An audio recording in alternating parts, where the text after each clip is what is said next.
Up everybody, welcome to the channel. I don't know what this extra audio device is that I got popped in here. Let me just kill that off. We're doing it live. All right. And yeah, so I have been playing this a lot lately, and I am not very good at it. However, that's no excuse to not play it if it's fun.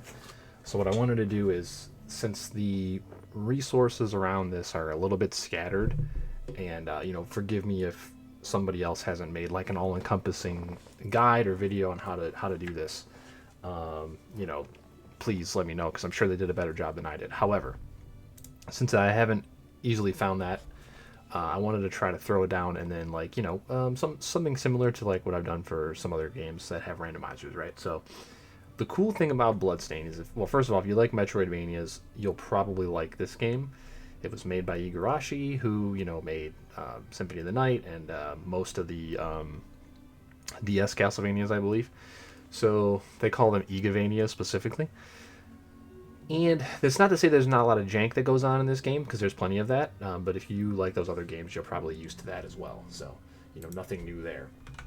Now, one last bit though, before we go. The reason that this one is extra cool is because the randomizer functionality is built into the game.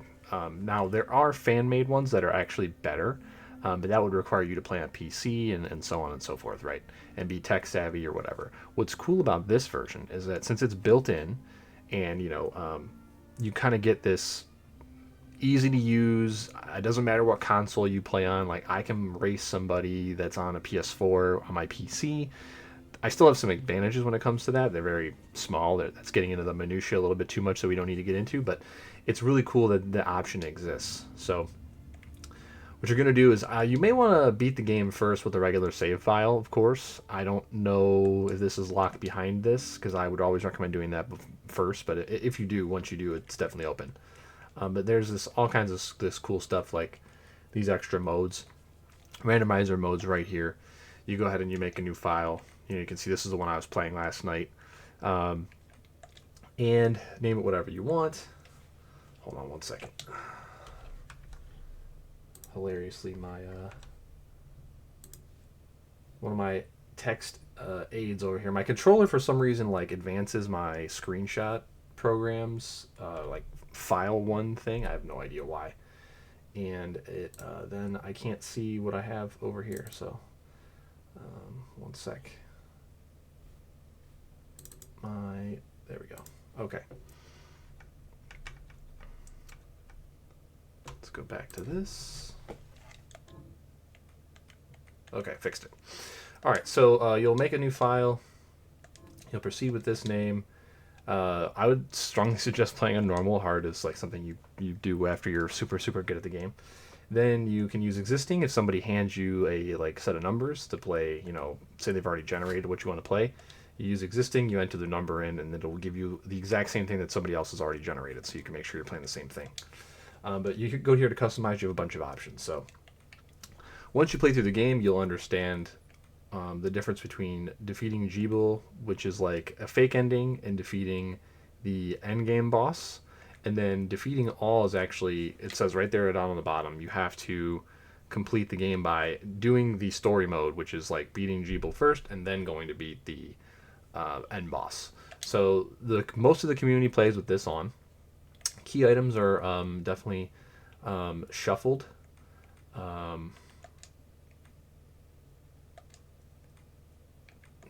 This only shuffles key items between key item locations.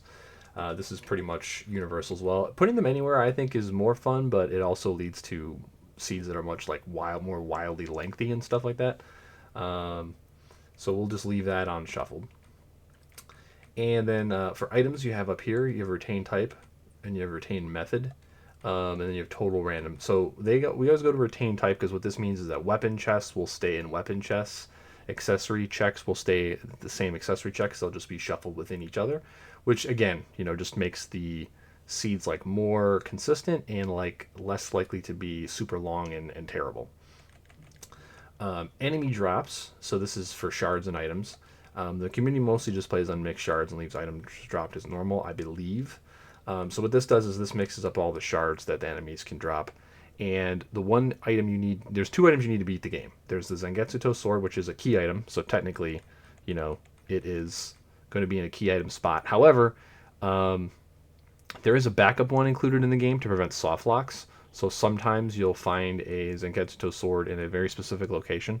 When we're going by it, I'll talk about it when we do the run. But this is just designed to prevent some soft locks that could possibly happen where, like, you know, say with the shards randomized, some of the shards that would be able to get you into locations where the Zangetsuto could be won't drop. So then this is there to prevent that kind of soft lock from making the seed uncompletable. Chaos, which is I like, mixes up everything. But the reason we don't use mixed items for the most part, as far as I can tell, is that there are some shards that are in the craftable section of the game. And the problem is if the one shard you need, called Dimension Shift, ends up in that craftable section. If you have mixed items on, the items are usually stuff that drops from enemies.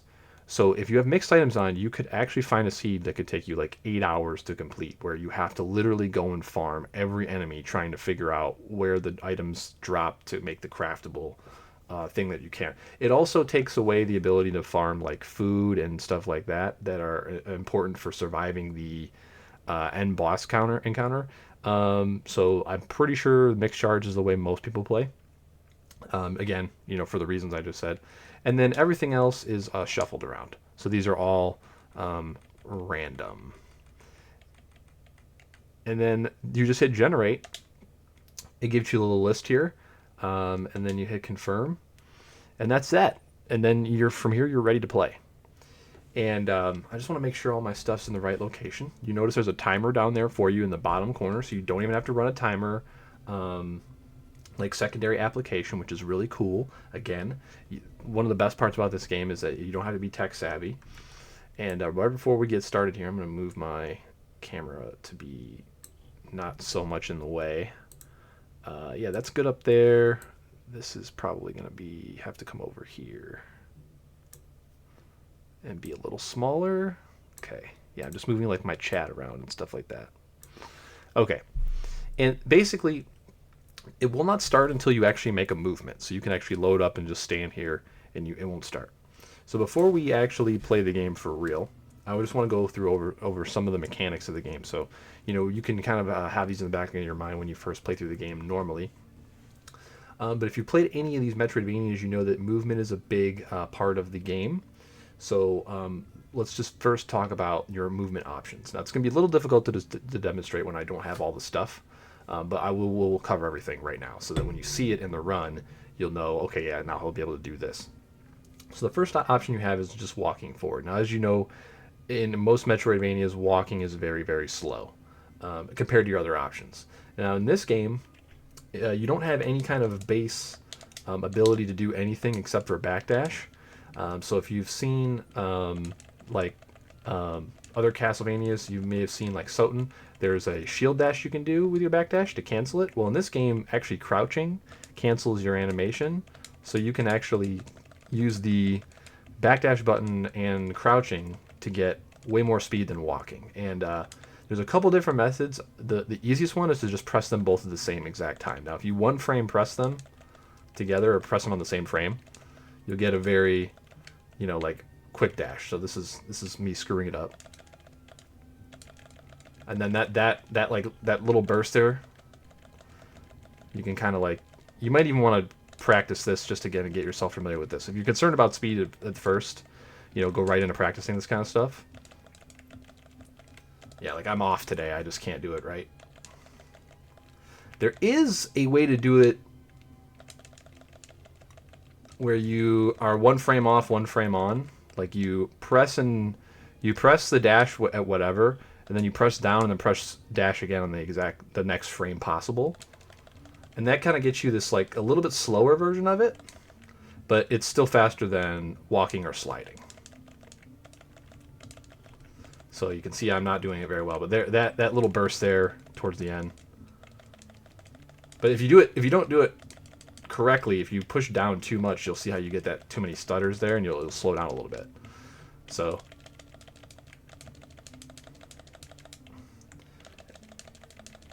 there, see, that's a little bit more consistent. Yeah, I screwed up a couple times there. Now, you push up to open chests. So we'll go. Now your next movement option though is the slide. So you have a down and jump in this game will slide. Now this is actually faster than regularly walking. So just chaining slides together is actually faster than walking. There's an accessory in the game that will make you walk faster, and there's an accessory in the game that will make you slide faster. They are equally more, worth wearing if you can find them in your playthrough. I would always prioritize the sliding one over the walking one, just because sliding has a lot of other functionality that we'll cover when we start the run, such as things like where you can slide off a ledge and then jump in midair before the slide animation ends, but you're not on the platform anymore, which can let you make some jumps without some stuff that some other jumping tech. There's a double jump shard that you can find that will let you do a second jump, and then that will enable a dive kick. If you're familiar with RotN, it's pretty similar to that, except for the dive kick in this game is a little bit different, but equally as useful, if not more so, in a lot of scenarios. One thing you'll notice is that when you do dive kick down from a extended height, you will be forced into a crouch, which is slows you down from your movement, but you can slide out of it. So you'll see a lot of people, they will do short double jumps into a dive kick and then into a slide and then rinse and repeat that, and that is actually faster than sliding, than backdashing, than doing anything. So double jump is in there. It's the fastest option for the most part, other than one specific blue shard, which maybe we'll talk about, maybe we won't. You can break lanterns and stuff like that for stuff to drop out of them, just like any other Vania. And there's a few more movement options. There's an invert, which is you hit a button combination. It's basically the gravity boots input. It flips the world upside down and lets you run along the ceiling. There's lots of useful stuff that you can do with this. There's certain bosses become easier. It opens new areas if you don't have anything like double jump or high jump. It gives you access to a lot of stuff, so you want to be on the lookout for that. That's normally a boss reward, but it'll be shuffled around. There's also another shard that you can find or craft called high jump, which is just up plus the backdash button, and this will just do like a super rocket jump that's infinitely chainable. It doesn't have great horizontal movement, but it has great vertical movement, so you'll see some of that. And the one last thing, movement-wise, I believe, did I cover everything? Oh yeah, there's the two shards that give you movement. There's dimension shift, and there's reflector ray. So in this game, your right stick on your controller actually will manually aim Miriam's arm around, and then you can hit your whatever button you assign to use this ability. Now, dimension shift will literally teleport her a specified amount in that direction. That's the shard you need to complete the game. The final boss is locked behind stuff that's only intentionally passable with dimension shift. There's some ways to clip through it, but they're generally banned in most community races and stuff like that. So you basically have to find that to beat the game, and that's another way you can movement tech around.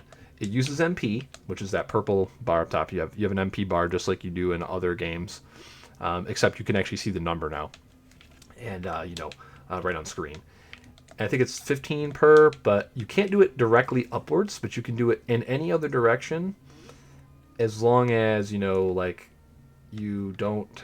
There's some finicky stuff about it, but if you have a lot of MP, you can actually use it to do really long vertical climbs, or you can use it to do horizontal travel and get around mobs that you don't want to fight, like enemies that you don't want to fight. So there's that option. There's also another shard called reflector ray, which is like you put out a beam and then it will teleport you to that specified spot, and you can actually bank this off of mirrors that are throughout the game. So there's some items and some like narrow passages that you can only get through with this or dimension shift. It's another movement option. It rarely comes up because usually you'll find dimension shift or you'll just use dimension shift instead of it. But there are some seeds where you'll get reflector ray and you'll have to use that to progress, to whatever area or whatever. And there's some checks that are only opened by it in the dimension shift as well that you want to do some accessories and stuff like that. So those are those options. Then there's a blue shard, which are more rare. There's a blue shard called accelerator, which is when you hold it. And actually what I can do is I can just show you what this looks like.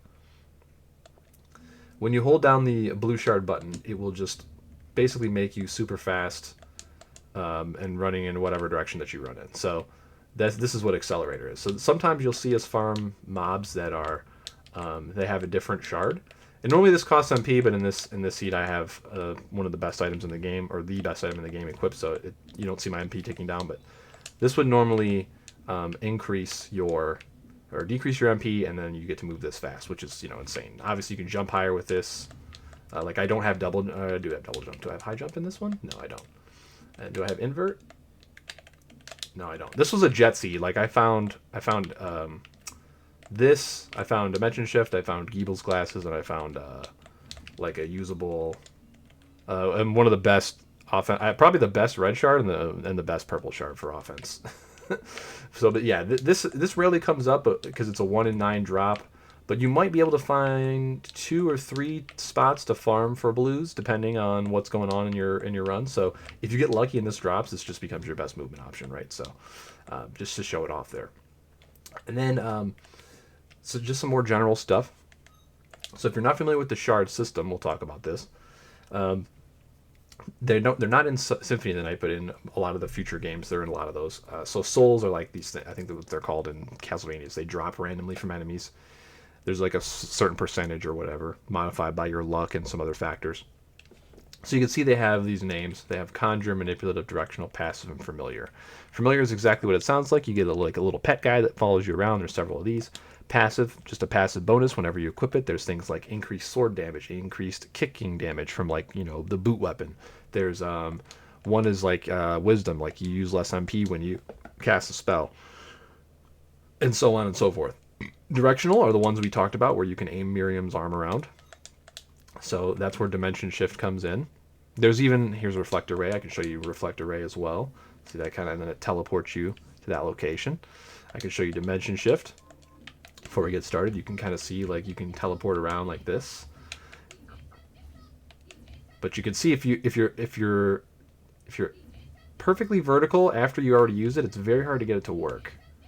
You often have to wiggle around. It's very finicky, but it works.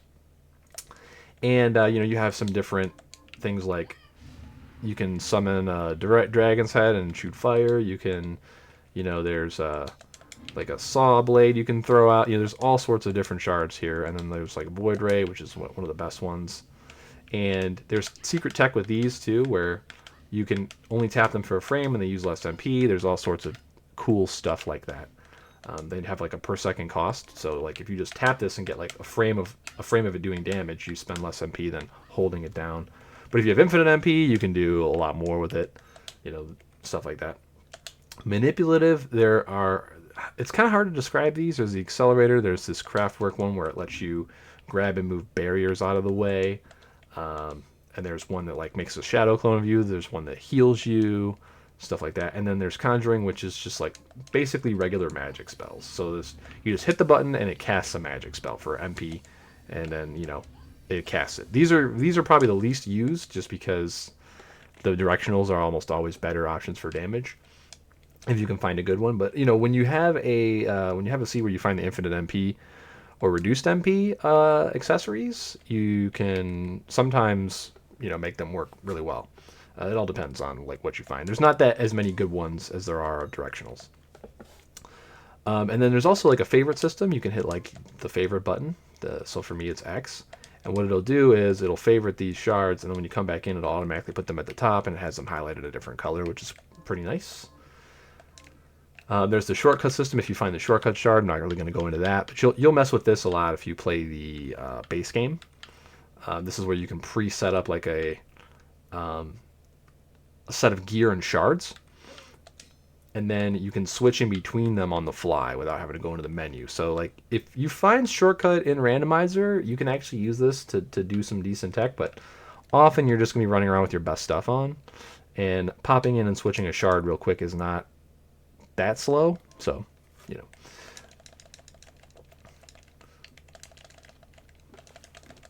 my backdashing is so poor right now.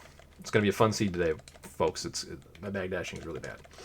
All right, anyway, let's go back to our new seed that we made.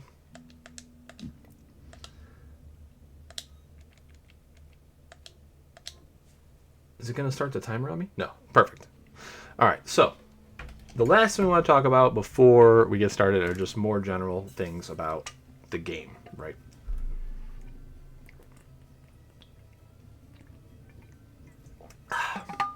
As I mentioned, you need two things to beat the game. Uh, as a bare minimum, you need the Zangetsu Toe Sword to beat Giebel and to open the area to go to the last boss. And then you need the Dimension Shift Shard that we just looked at in order to get to the last boss. Now, other things you may need are healing so you can survive. The last boss are very tricky in this game. What happens with this game is that the combat itself is much more difficult than the average Vania, and your trade-off for that is that you don't have to do as many fighting game inputs. Like if you think about Symphony of the Night, you really need to be good with like wing smashing, or if you know there's a seed where the bat is available, you're just gonna get way behind if you're not good at that. Now, that's not difficult per se. It takes practice, right? And there's a lot of things that people want to do. They want to learn the game layout. They want to maybe like learn where items are and think about strategies rather than practice just like inputs like a fighting game. And that's valid. You know, I'm not going to discount that at all. I'm kind of in that camp where like I used to be decent at it 15 years ago, and now I'm just terrible at it. But the trade-off is that in Soten you can find a lot of weapons and a lot of ways to like basically trivialize every single boss. There's really maybe one boss that's any difficulty at all to you, and that's Galamoth, and like you can learn an infinite combo to kill him with a very wide different array of weapons in about 20 minutes of practice. But in this game, a lot of the bosses, especially if you don't have good drops in your randomizer run, are very difficult, especially the last boss. You'll see me, even if I get to the end of the run we do, I'll probably die in the last boss a dozen times if I don't have a very specific setup of items to make it easy.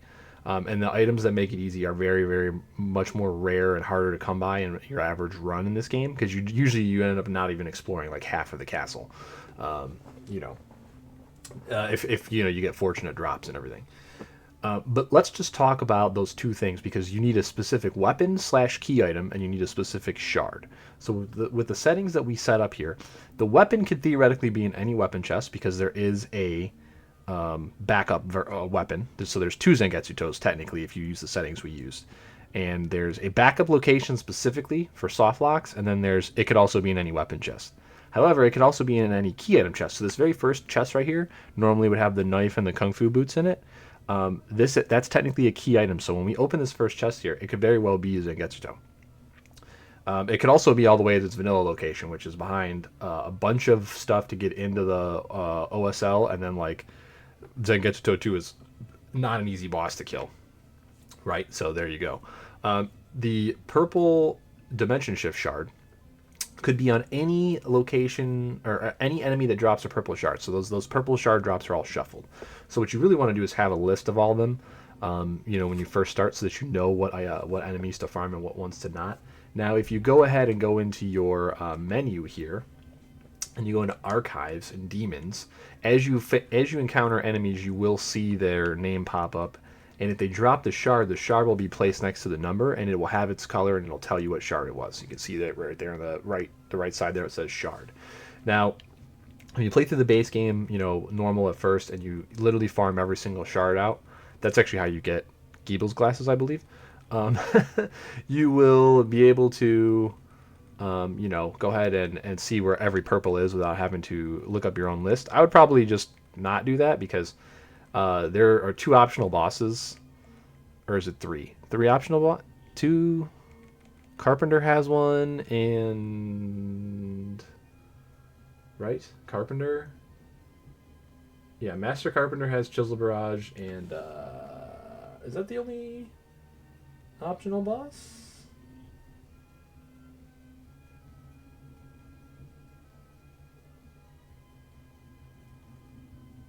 Well, I guess technically Gremory is, but there's other bosses in the game that are not like super mega difficult optional bosses. So Master Carpenter could have it, which is rough. He's almost as hard as the end game boss, unless you have Invert, then he's much easier. But there's also 3 craftable slots for purples, which I mentioned before when we were talking about the options. So that's why, you know, the items are sometimes important. Because you could literally have Dimension Shift only in one of the craftable slots, and then you have to find the shard that crafts into it and then the items to make it, and that's rough. So having a list is good next to you. It's never going to be in the same place.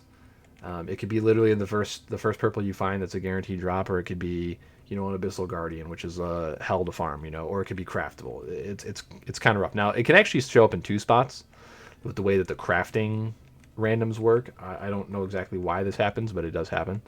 Um, and there's also a craftable white shard as well. Well, whites are like double jump, invert, and so on. But having a list of the enemies that drop purples is good because then you can know what to farm. And then also having a list of where the weapons are all at, which chests are weapons and which chests are not weapons, is good because there's no way to know when you open a green chest if it's a weapon chest, an accessory chest, a recipe chest, a armor chest, unless you just know. And so having a list of which ones are weapons specifically and where they are is good. I'd also recommend for newer players if you can make a list or find a list of the accessory chests. Again, because that Geeble's glasses is like the best item in the game. It makes bosses so much easier having infinite mana. The most powerful stuff in the game are magic spells. So if you and the most consistent and safe stuff are also magic stuff that uses MP. So you can have infinite MP. It makes things not necessarily like free easy no problem, but so much easier that you're like super likely to be able to complete everything, even if you make some mistakes, right? So those are two things that I would strongly suggest having before you start running these. And also you probably want to run with a map of the castle up as well if you're new and you don't know exactly where everything is. There's, especially when you're talking about like out of the way accessory checks and weapon chest checks that like maybe you don't remember. Like you might be in a seed where you have to go down underground into the forbidden underground place, or like maybe even the hidden desert or the inferno cave, and there are weapon and I think there's one weapon check in inferno cave. I think there's an accessory check or two between inferno cave and forbidden desert or hidden desert. Yeah, there's no weapons in hidden desert, but I think there's an accessory check or two. And knowing see, I don't even have an accessory list, which I should. But knowing where these things are and that you can, run by and check them to make you the rest of your run easier is going to be worth it to you, especially when you're starting out. Oops. Anyway, it doesn't matter. We would open that no matter what. But those are the things you need to beat the game. So when you see me stop and start killing an enemy over and over and over again, that's what I'm doing. I'm farming, trying to get the purple shard that we need to beat the game. If you see me going out of my way for a green chest, even when I shouldn't really need to, like maybe halfway through the run, it's probably because I don't have Zangetsuto. I'm looking for Zangetsuto in a non-key item location. There's some key item locations that are also green chests as well. So we'll go through there. So that's enough babbling from me. And let's go ahead and just like start the run. And let's pray, because I'm, again, not very good at this game. And there's a high chance, I'd say like 50% chance that I will not be able to finish the run without either taking like an extra half hour of farming or like getting super lucky and finding like all the stuff you need to make the run super easy. So, all right. Let me get one more water in before we run. And that best time for me there, that 41:57, that was that jet seed that I showed you earlier. A typical run's going to take a lot longer than that, especially if you're at like my skill level, which is very low. All right, so here we go. We're ready. Let's get in there.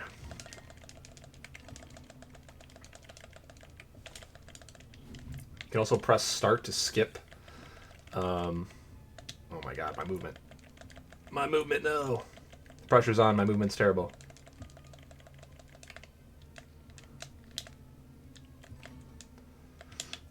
There's stuff like this you have to point your little Amy thingy at to open. Come on. There we go. That jump's a little hard because you have to be on the very edge. You can't slide off that or you'll actually...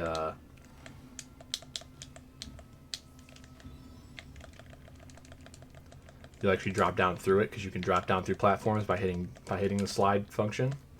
Sometimes you'll see me slide and backdash, even though backdashing's faster. The reason for this is that turning around is not always the easiest thing. Rose Ring is very good. We're going to equip that immediately.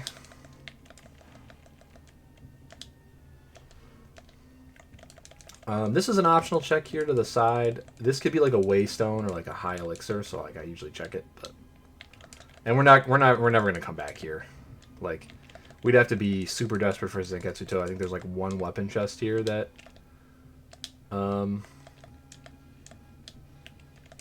you know. Okay, Graham is nice. Decent weapon. Yeah, and so like all these breakable walls and stuff, you just kind of have to like, you know, learn where they are.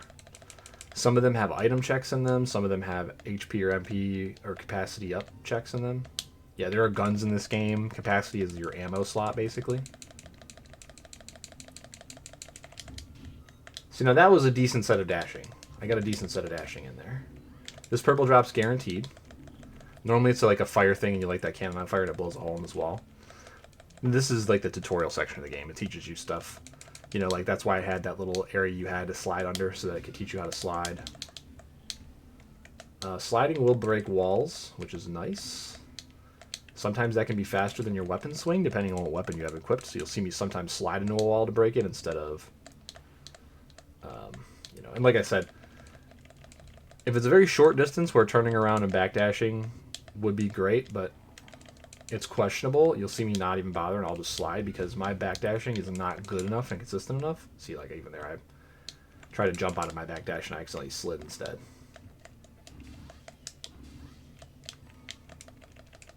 Here's coming up a slide. Oh, and I screwed it up. But you can normally slide off the edge and then still jump like that if you do it correctly. Okay, that's probably a sword we're going to go ahead and switch to in a second here. I could have slid jump off of that ledge there. I didn't do it. Hey, Flame Scarf. That's really good. Highest attack power scarf in the game. You'll often see me, again, whenever you fall or dive kick like a specific distance that's very far. Ugh, I'm getting fucking owned. We're actually going to have to save before I fight the boss. This is embarrassing. Well, I did say that I'm really bad, so that's not that big of a deal, I guess.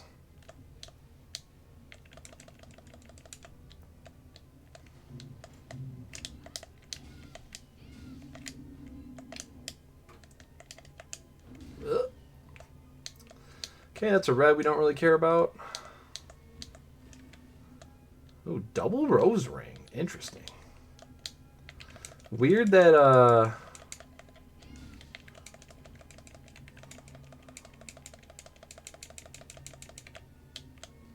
yeah, definitely weird that no HP max up so far. It's unlucky. Not that weird. I mean, there's not that many locations, but yeah, lower attack power, but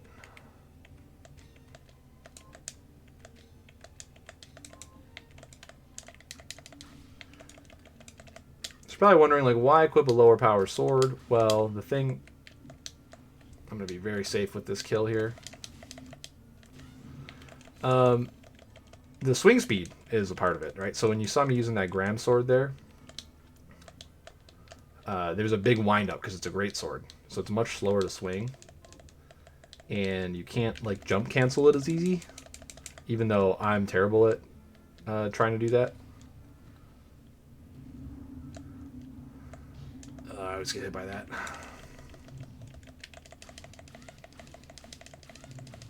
So normally what you do is you would jump and you would hit on the ground, and there's a way to swing your sword as soon as you hit the ground again and cancel it. I'm just terrible at that, so I usually don't even try to do it. But you'll see the best players.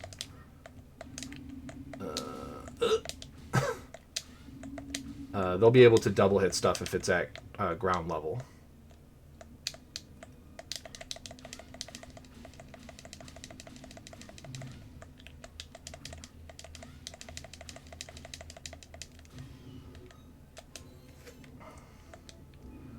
Oh, okay. Welcome company's okay. That's an okay red. Now you can use the start button to skip some things, like intros like this. A few of them, not all of them. Oh, I didn't even two-hit that guy with the flame scarf, huh? And you can always use the start button to skip level ups and MP ups and all that. But you have to go into the menu and you have to turn on a specific setting. Ooh, flame ring for killing morts? Yeah, we're definitely just gonna do that immediately. I don't have a flame damaging shard at the moment, but we'll definitely probably find at least one, so.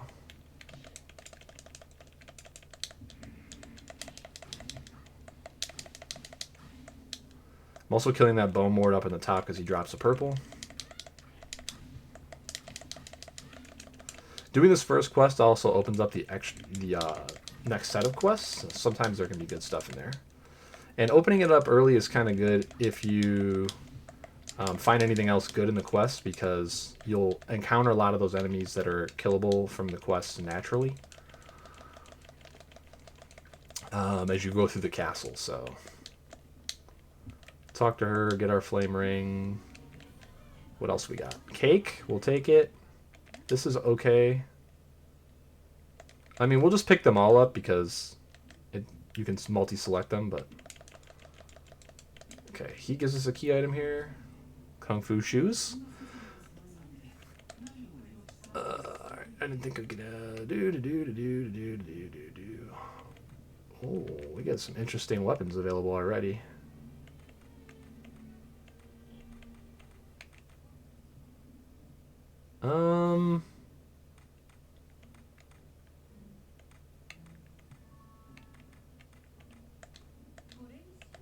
Why not? Let's great sort it up. Ooh, ribbon. Cotton. Okay, so we got to remember to buy cotton if we can find cotton. Flame ring's also craftable. Over the Rainbow is also craftable with rat teeth, so we might be able to... We might want to farm some rats. I wouldn't worry about crafting too much when you're first starting out.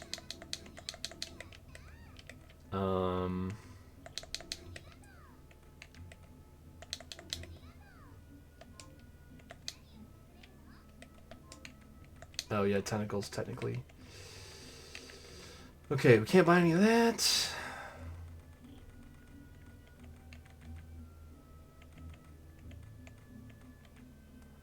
Gondos in here. There's some good spears available. Witch's hat, we'll buy that later, maybe.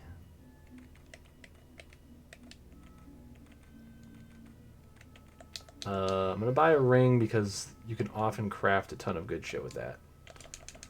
But no waystones, so that's like your library card or your teleport back to this area type item. So none of those for purchase. We did find one, so that's cool. But since we only have the one, we definitely want to open up the transport room. And we definitely only want to use that if we have to. Okay, summon tracer's pretty useless.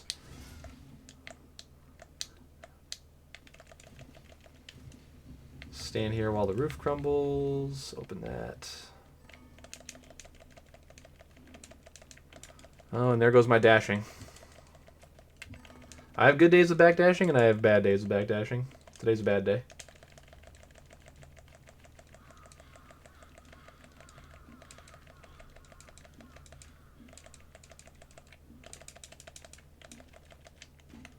Okay. This is something a lot of people don't normally do, but I'm going to go ahead and do it. There are two ups up there. One was only capacity, but, you know, what are you going to do? See, right there I dashed really well. You have to just figure out what technique works best for you, I think. Okay, jump over these guys. There's a couple things that let you just get right past them, but we don't have any of them, so...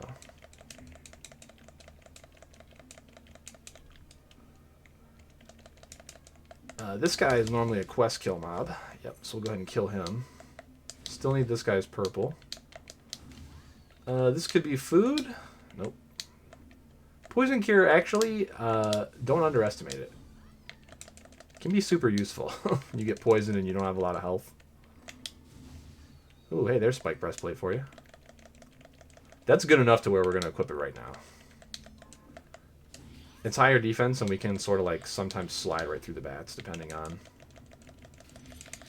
how the hitboxes hit us. Yep, you can see that.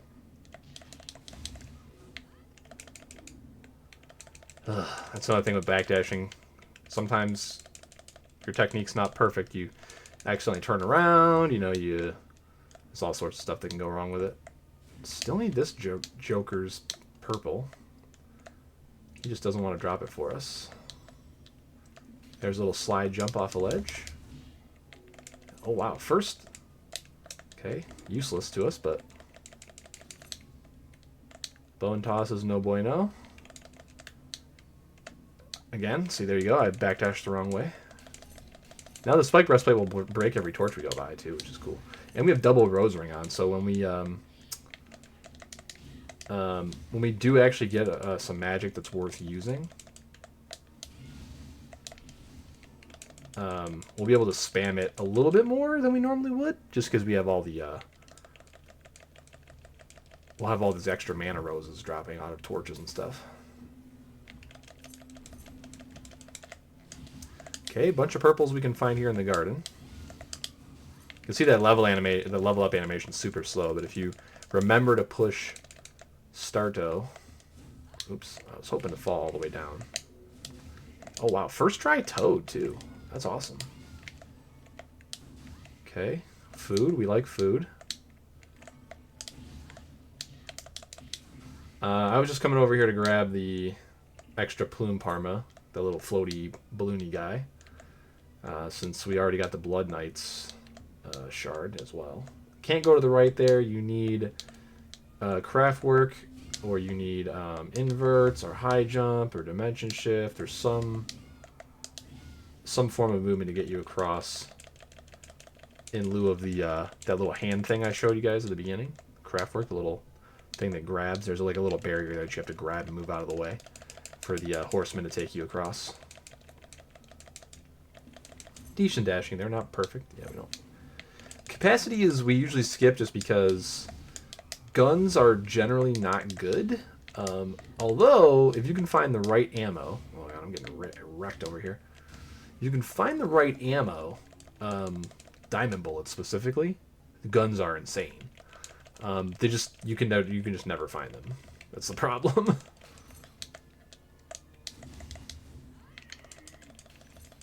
Alright, so we still don't have Bone Mort, we still don't have Plume Parma, and we still don't have the little bow and arrow guy. So I think what we'll do is we'll farm the bow and arrow guy, because there's one right up here. Okay, so you can see kind of like what I was talking about here, where you can kind of get wrecked. Oh, we do have Venom Mist. Okay, that's good. There we go. This kind of works like the little Bible sub-weapon in Soten, if you're familiar with that. The Welcome Company shard.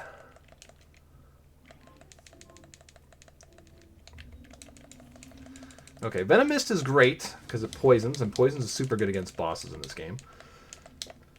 I think every single one of them is susceptible to poison. I'm trying to remember one that isn't. I think they all are. So this is the instance where I'm farming for a purple.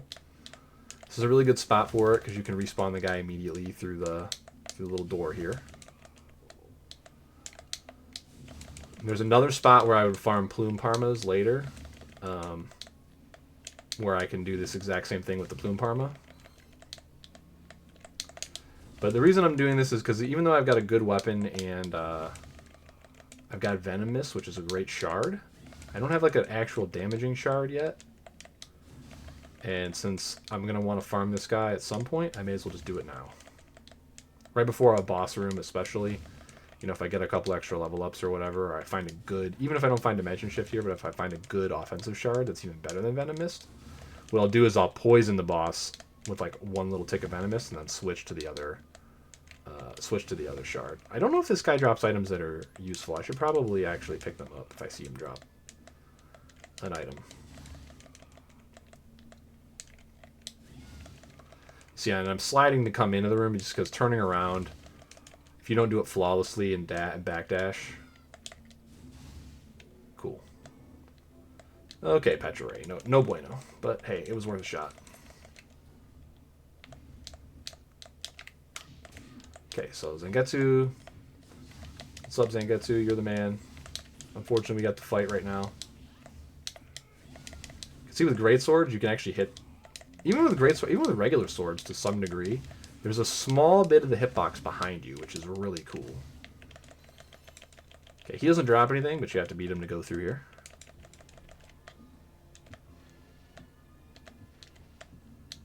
Okay, I always check the brown chest because there could be waystones in there. So in a sea with no waystones,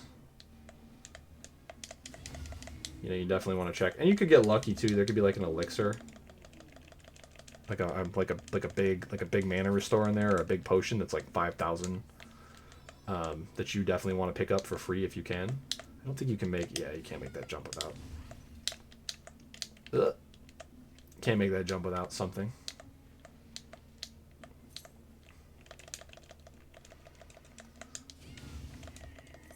Nice. One tap. There we go. Yeah, electric weapons do a lot of extra damage with their secondary. I don't know why, but they're just really good. Ice and fire weapons can do the same thing. It affects different enemies differently, I think. So some enemies are weak to certain, elements, of course. That's kind of like a thing from Soten and from several other games.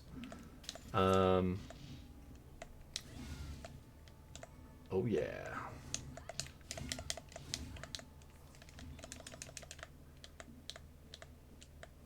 Okay. What do we got in here? Ooh, high jump. Okay, well that means that there's probably nothing over here, but I'm going to check it anyway.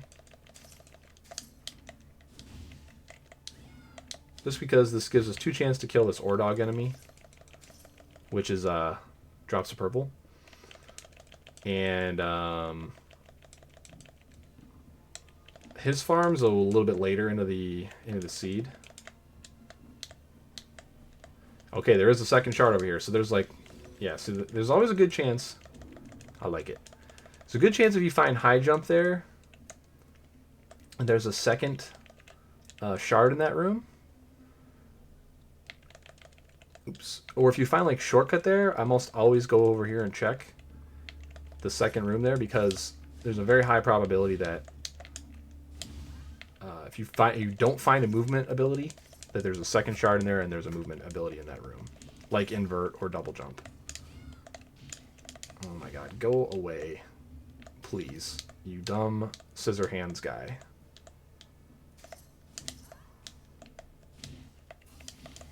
Another huge weakness of the greatsword / axe weapon type is the windup is so slow that if you get on top of an enemy, it's often hard to get your swing even started. They usually body hit you before you can get it swinging.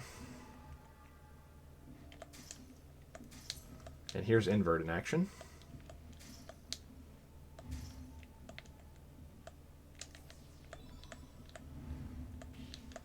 Are you really gonna come in here and ruin my day? Of course you are.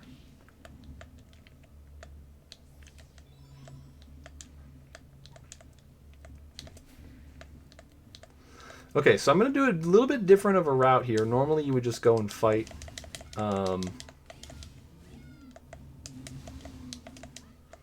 Craftwork and get his shit, but I'm going to come up here.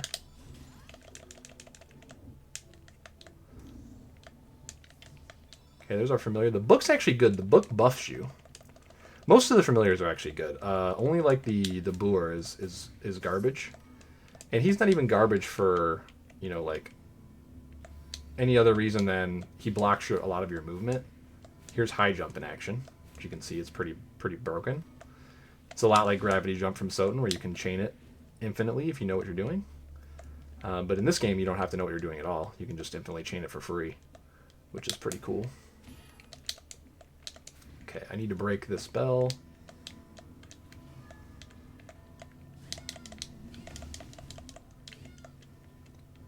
I don't quite know what makes these things fall. I thought just jumping on them a bunch did, but I don't know. It's not working right now.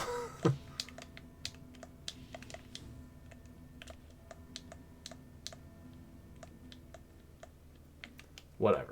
Maybe that one doesn't fall. I don't know. I thought it did, because there's broken stuff down there. Who knows?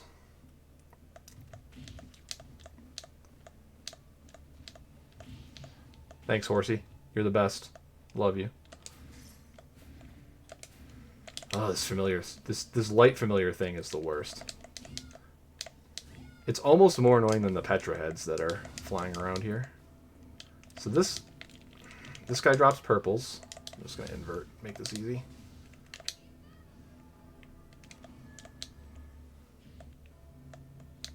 Okay. Kill you. Cool. Break this floor. Now we're going to come back here in a second. I'm just going to continue my progression here real fast.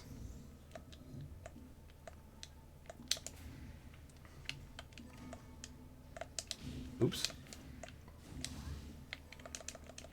So there's potential for a save split here, which is very, very rarely ever done. But I'm thinking about it right now. Okay, Tornado Slicer.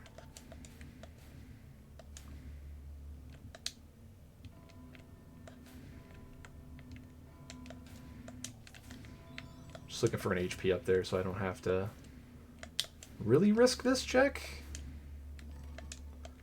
Okay, Zangetsuto. That's good.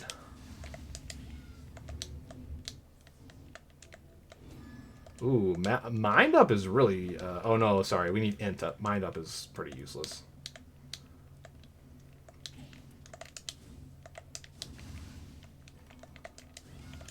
Okay, so now we're just looking for Dimension Shift and then the ability to actually finish off the bosses. So, like, good offense, some mana reduction, stuff of that nature. Oh, you know what? Let me go back up.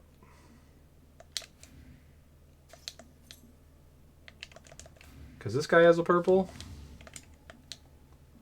that we should definitely farm. I think there's one better spot for Gargoyle than this, but this one's really safe. This guy also has a purple. Wish I had double jump so it was easier to get over him. Oh wow, super lucky. Okay. Alright, now we're going to go down here, go down through here. Oh, we already killed that. And then we can do, open this.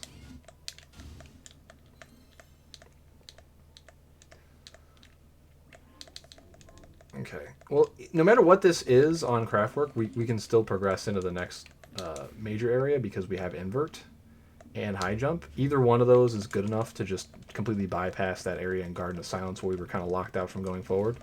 But the chance that this could be Accelerator is worth killing.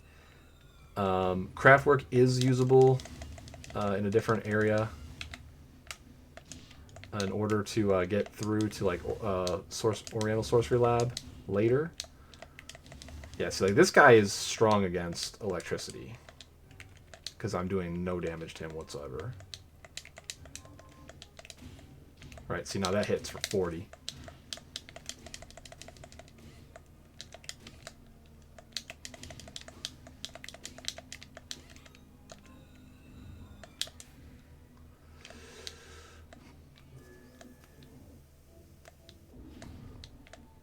Bloodsteel? What the Why did he drop a red? Did I screw something up when I created the seed?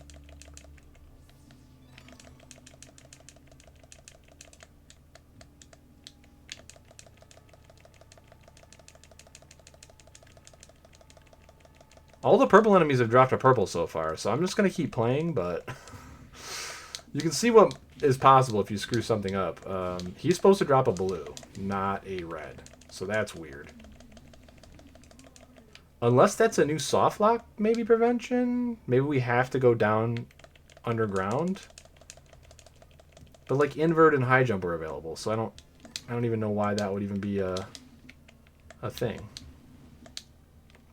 So this empty chest here, this is the backup Zangetsuto location that I was talking about before. So like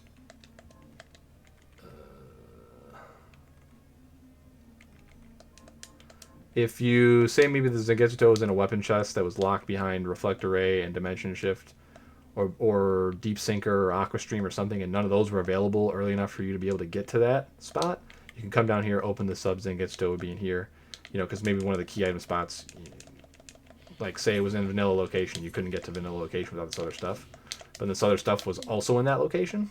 So yeah, there's all sorts of weird stuff in play, but that's the backup Zangetsuto anti-soft lock location. So there you go, you've seen it.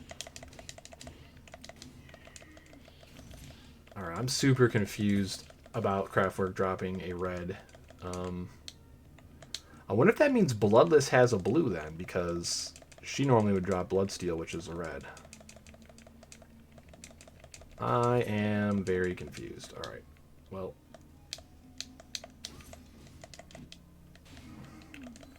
We're going to go ahead and go back to town. I'm not wasting my Waystone, because we are still in the purple hunt. I want to save that Waystone for when we maybe go off to farm a very, very weird out of the way purple location.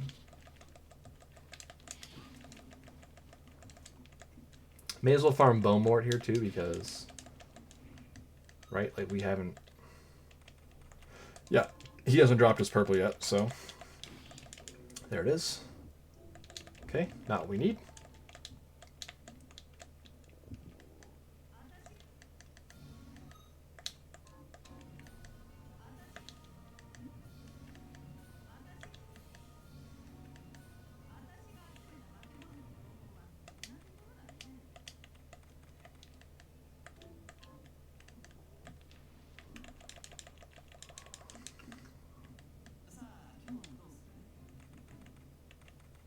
Oh, yeah.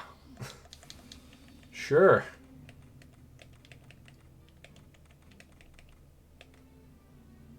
Cotton.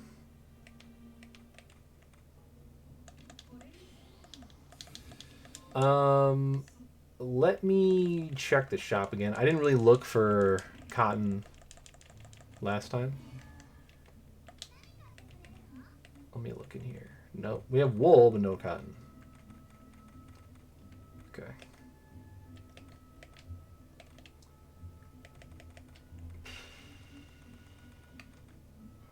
Ooh, that's really good. 24? We should probably save up for that.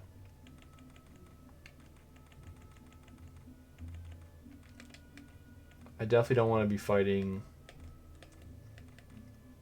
Yeah, I definitely don't want to be fighting the end boss with Zangetsuto.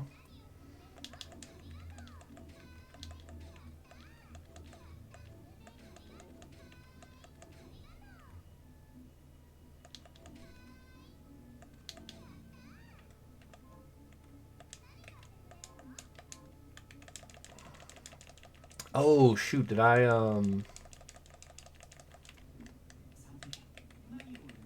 Okay, he doesn't have any yet. You have to kill some other stuff and open some other locations for those to open up.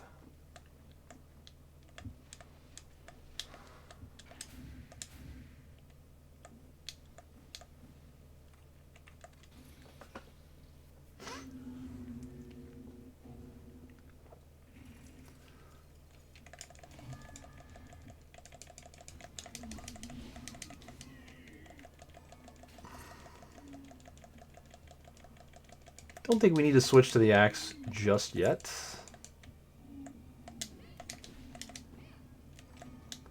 The only other disappointing part about the built-in randomizer, to me personally, is that unfortunately, when you do the retain type randomizer, it shuffles around all the weapons that exist in chests.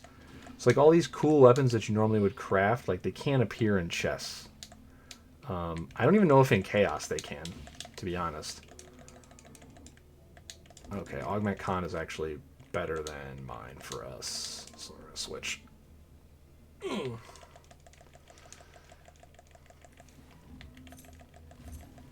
Okay, a couple more Plume Parma kills here.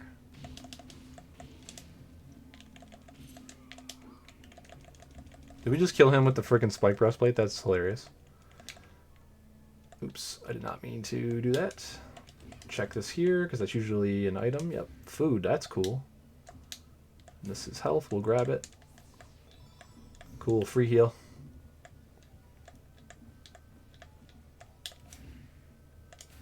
Not going to bother to kill these plumes because we're just going to farm him in this next room coming up.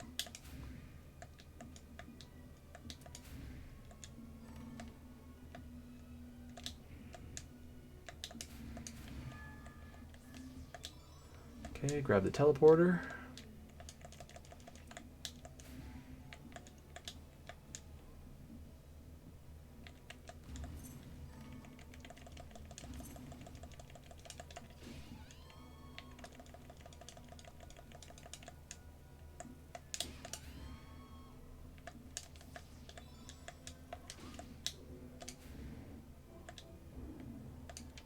Okay, Bloodbringer's the sword guy.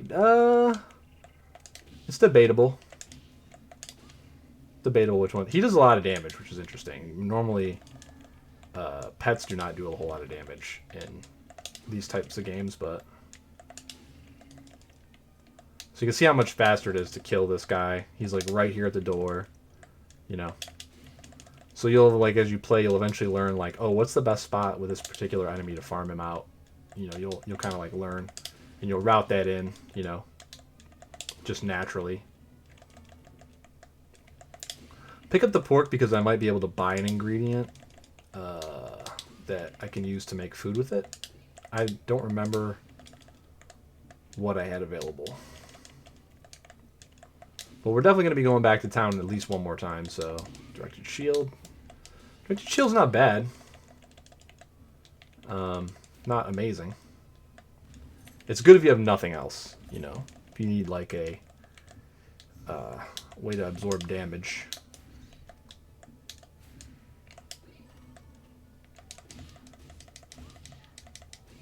Okay, we could farm Ordog here as well. Yeah, you know what? Let's do that. Let's farm Ordog.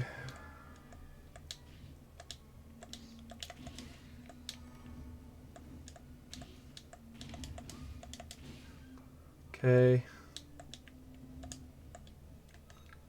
I think we can one-shot him with the Ukon. Yep, I like it. Grab the health. Yo. Yo. this is a cool way to farm him.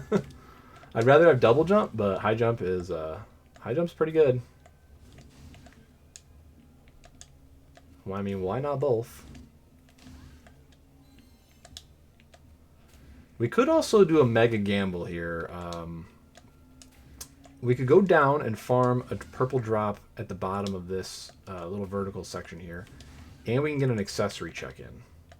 The problem is we might have to come back down this way anyway, so it could just be a waste of time. Because we definitely want to go through Twin and Citadel, or sorry, Twin and whatever, the Livra, the library.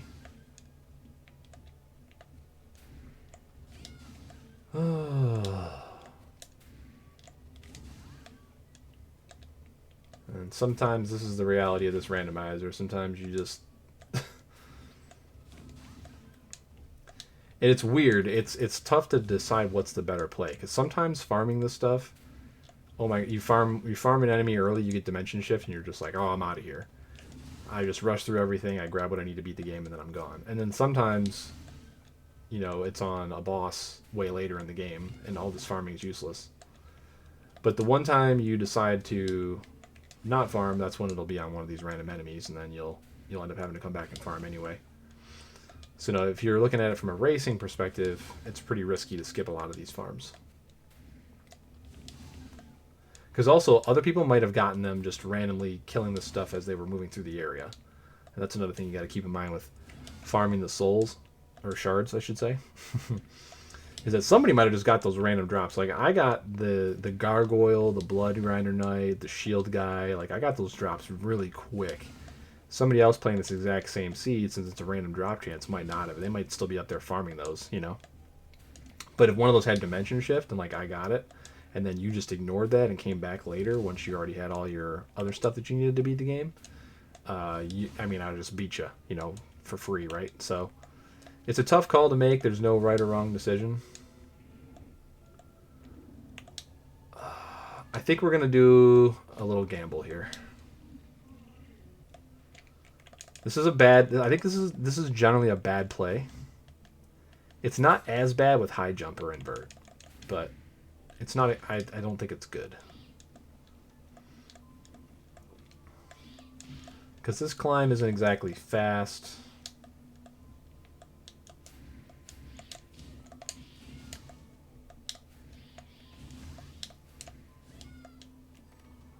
Okay, well...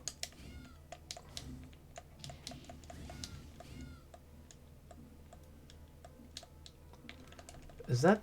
No, it's not. That's not where the accessory is. It's down here?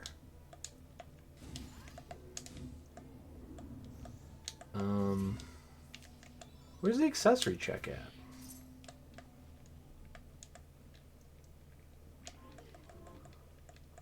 I thought there was an accessory check down here.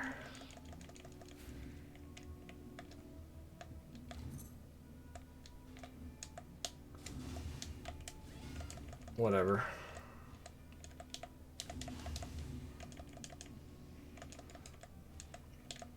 I would also I don't have a great purple.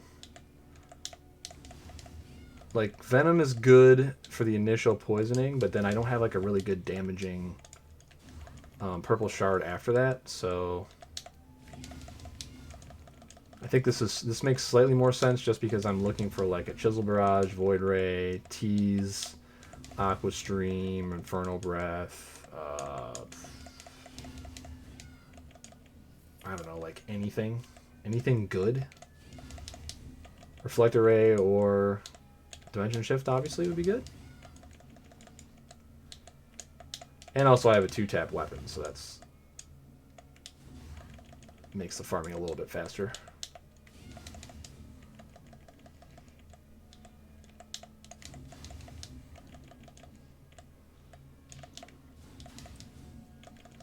Where's the accessory check?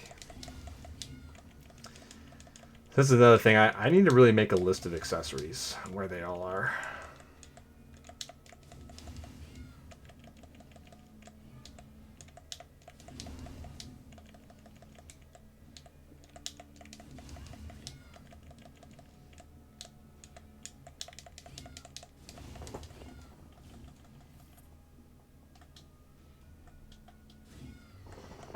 Oh, there's a breakable wall up here at the top, right? Did I hit that? That might be where the accessory is. I do have my little map over here. Yeah, maybe it's in here. No, it's not. Okay. So it must be in the next section, in the waterfall section.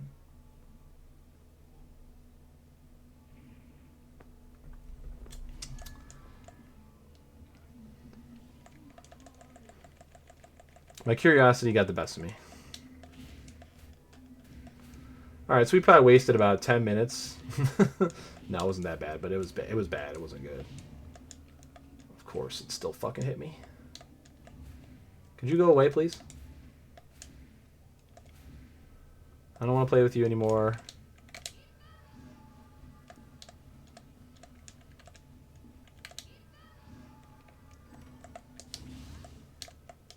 I mean, there's this accessory check, which is, unfortunately, almost never anything good. Still gotta do it, though. It could be the glasses, man. It could be the glasses. Ooh, do we farm the blue?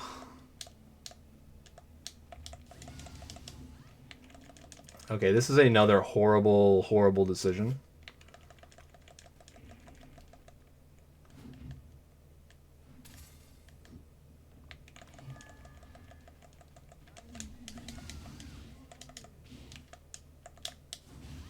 Okay, so she dies to 2 of those.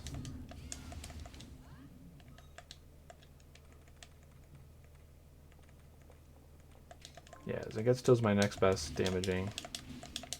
Which you can see I can kind of like jump. Okay, it takes 3 Zangetsuto swings though.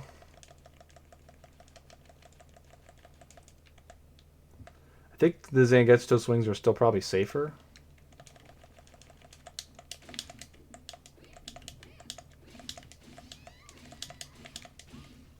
So this little bunny enemy, Lily, she drops a blue. And there's not many good spots to farm her.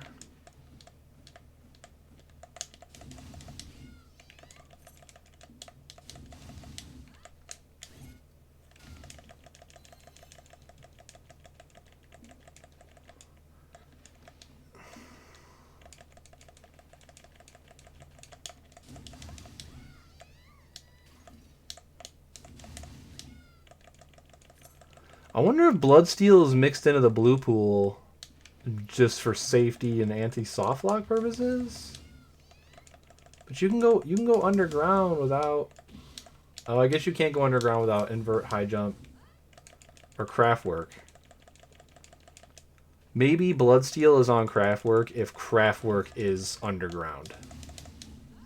What's blue that's underground? I'm trying to think. Is there a blue shard underground? No, right? Well, okay, maybe Craftwork's on the other blue shard enemy past this area, which you need to get Bromide, and maybe Bromide's underground. So I want you to have Bloodsteel to be able to go underground and get Bromide, to come here to get Craftwork, to then... No, because you need Craftwork to get here in this scenario. I'm so confused why Bloodsteel is on Craftwork. I'm going to have to ask the... Okay, that's not great, because we don't have infinite mana, but if we find infinite mana, that's amazing. Standstill is the second best blue in the game. Only that Accelerator one I showed you at the beginning is better. And if we find infinite mana, it makes literally the last boss, not Dominique, because she's immune, but the but Bale, the actual final form of the boss, completely free if we find infinite mana. Because I literally will pause time and then be able to still act, which means I'll just infinitely damage it with a different shard while I'm pausing time. That will be hilarious. But maybe this wolf guy will give us Accelerator. Be a good boy. Be a good boy, Wolfie. Give us Accelerator. Oh.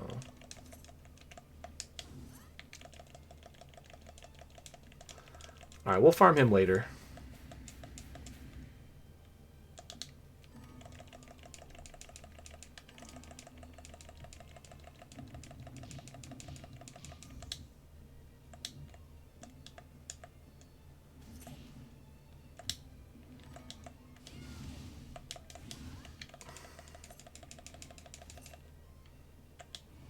Oops.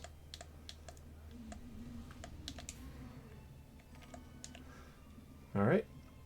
Now that's again, a check that you probably wouldn't do if you were a good player, but I'm not. So I went and do that check because that's glasses, like the rest of the run is free. So that's why I did it.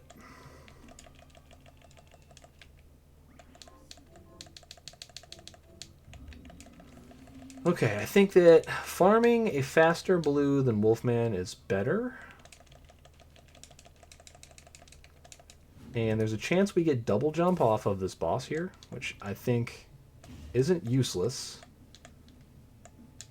Although, taking the time to kill it is probably bad, because we don't have, like, infinite mana / big damage.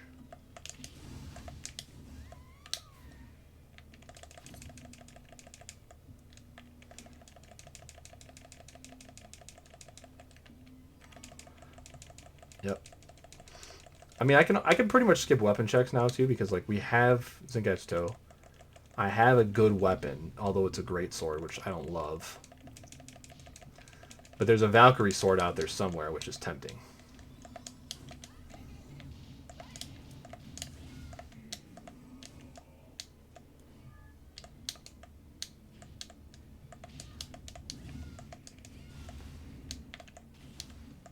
And it's not like having a blue rose.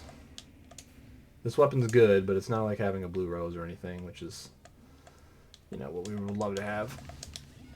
Or a fully upgraded 32-bit weapon or whatever. Yeah, I guess we'll go up here first. Oh, I shouldn't have done that. I should have done this.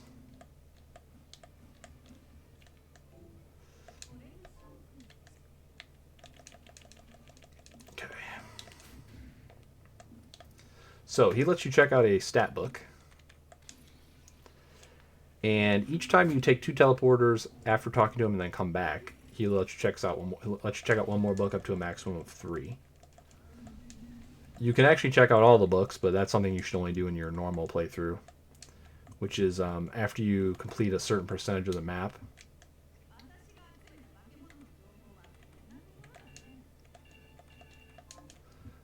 He will actually meet you in the end area and you can fight him. He's actually who drops the standstill shard that we just found. Sure.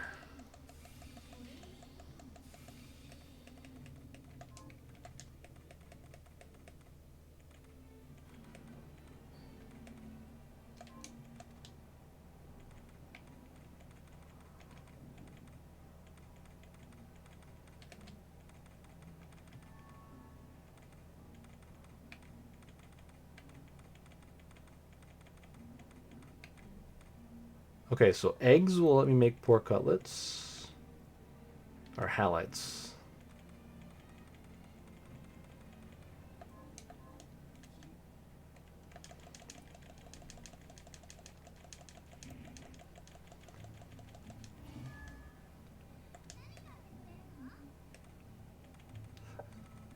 Egg. Nope. Nope. Wrecked. Alright.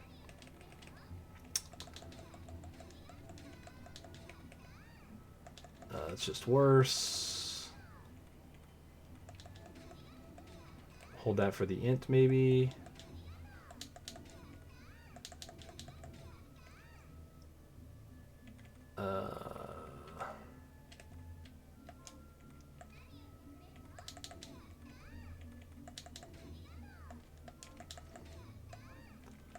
Okay, I should be able to buy the club, right?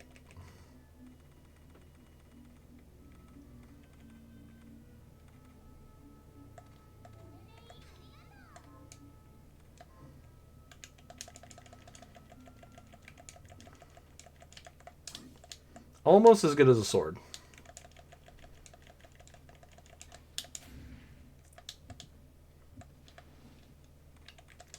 Okay, we have to go to another thing.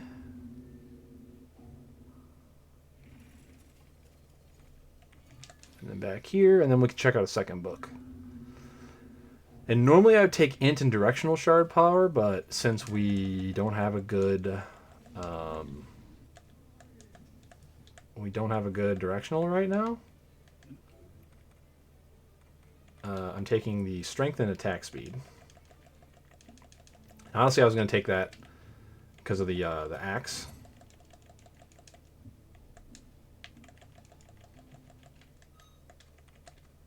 Switch to Valkyrie dress here. Probably should have switched to Valkyrie dress when farming. The luck could have made those farms faster.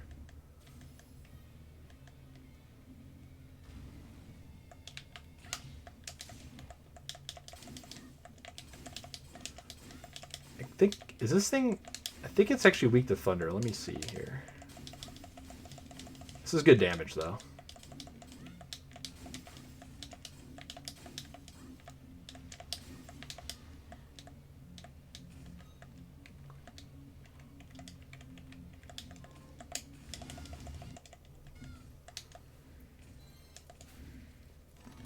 Yeah, I think the faster swings, even for a little bit less damage, were still better. Ooh, Valkyrie Tiara. Double jump? Nope. Okay. I'm wondering that if it's 100%. So every time I've seen that boss where there's like 2 shards in the one room all the way to the left, um, every time I've seen it, it always has the same drops. Actually, you know what we're going to do? Take the Fortune Tome. And then also put this on.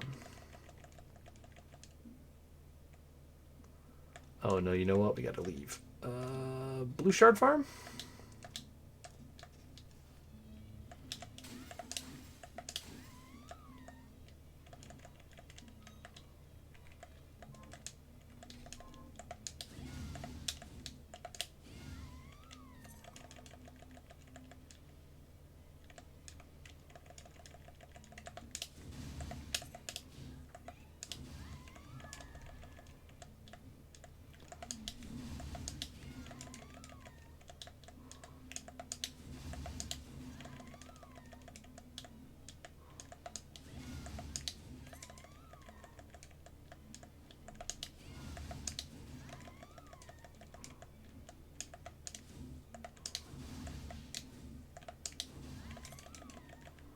That electricity hits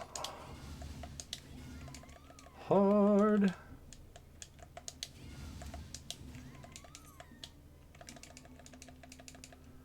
Yep.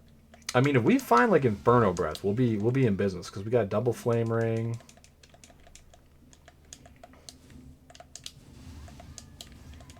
Come on, Accelerator.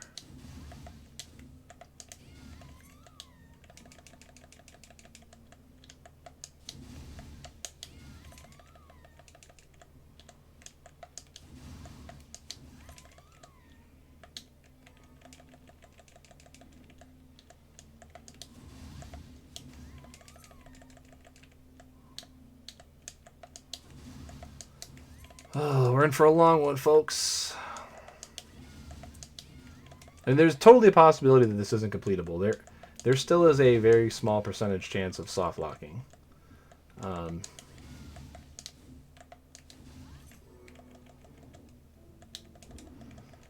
Okay. I mean, that's fair.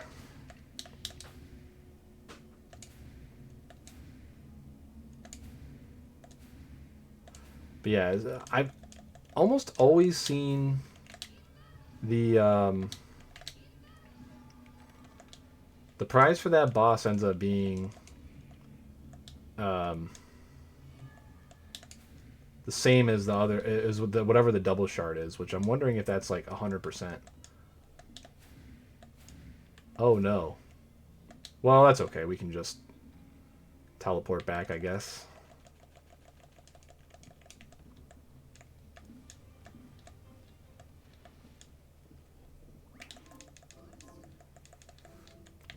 That'll give us more excuses to get the third book too, I guess. Yeah, that's fine. It's fine. It's fine.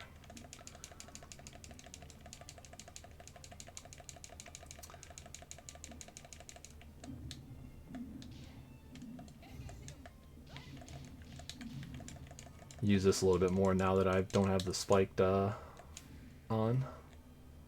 Ooh, Santa Hat would have been good until we found Valkyrie Tiara, which is just better. Can I please go forward? Thank you.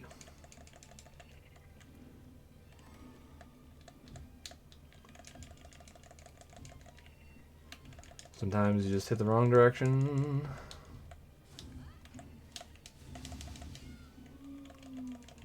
And I was hoping for a lucky blue there.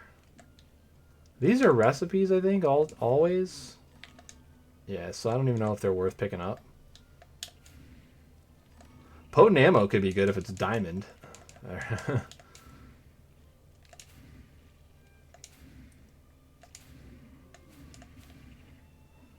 We also have invert here. Dimension shift doesn't work in these 3D areas, which is unfortunate, but everything else does.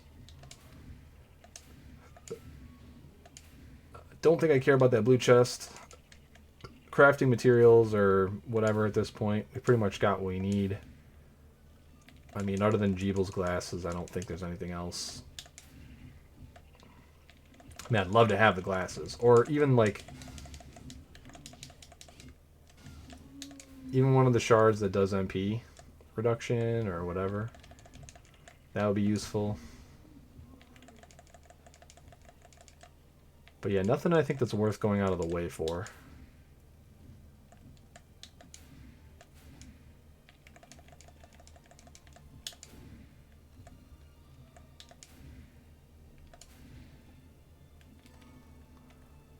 Could have been Valkyrie Sword, so I figured I'd check it. Why not? Okay, so this guy drops a purple.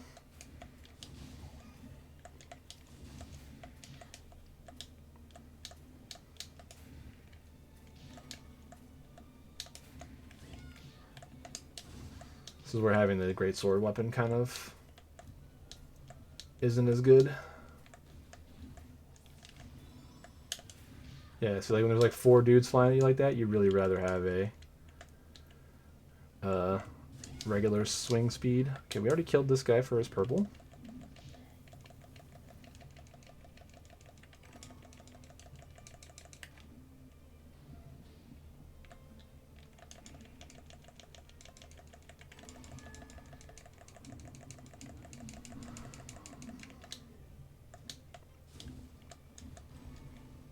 Heyo.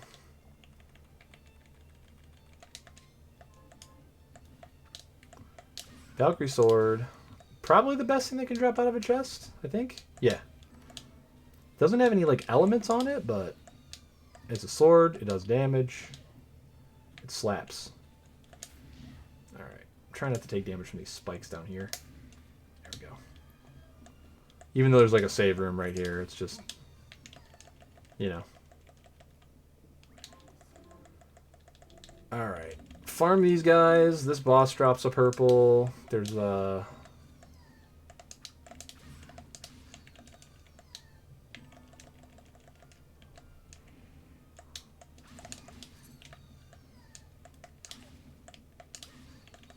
Oh, you know what? I actually do want to open this.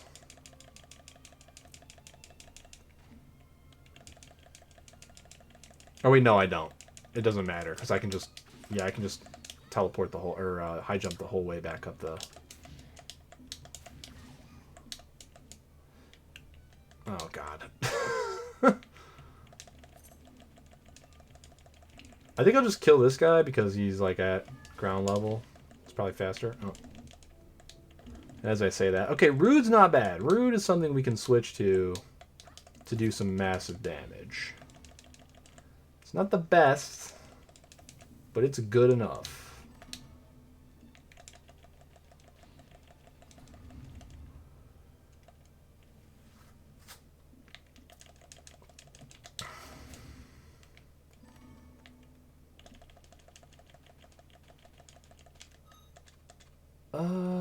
This is actually 4 less attack power. Yeah, okay.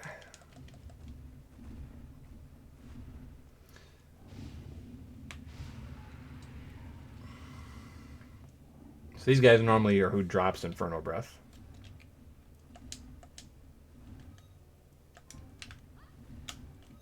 Yeah, so they're immune to poison.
Ooh, okay, Void Ray is amazing. That's good.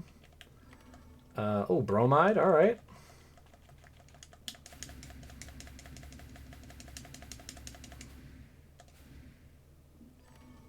Free Valkyrie dress. Nice. All right. I guess we'll farm the wolf guy for the blue. Now that we have Void Ray.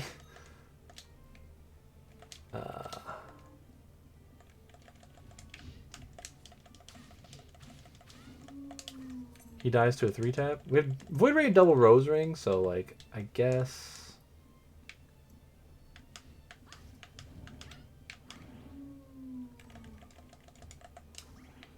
Right? This isn't too slow. Problem is he's so far in from the... Yeah, he's so far in from the frickin' entrance.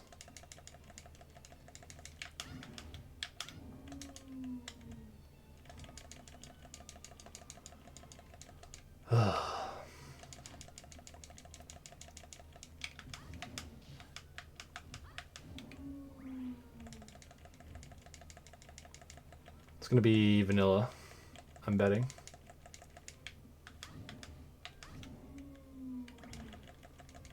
I don't even have to grab that rose, actually, each time, do I? Yeah, I'll only have to grab it, like, when I start to get really low. Because we're going to go past another save room, too. I don't even know how much it replenishes. A lot. With double rose ring on.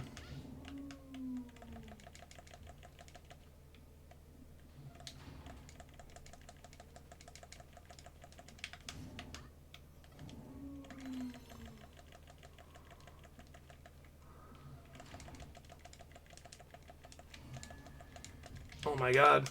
My back dashing is so bad.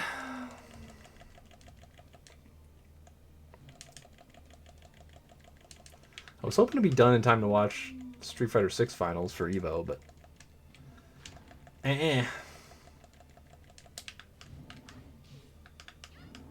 Not to mention, I'm probably going to die on the end boss several times. Although there's a good amount of healing in the shop, so maybe not. Maybe not. I don't know. We'll see. Standstill and Void Ray are pretty good.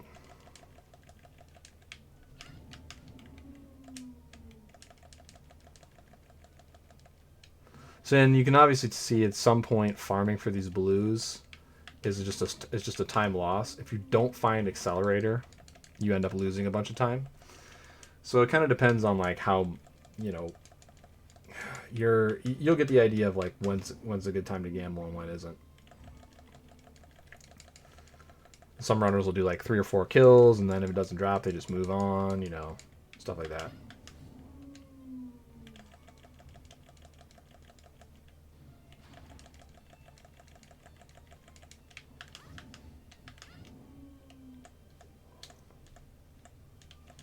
I wish I had the slide ring. I would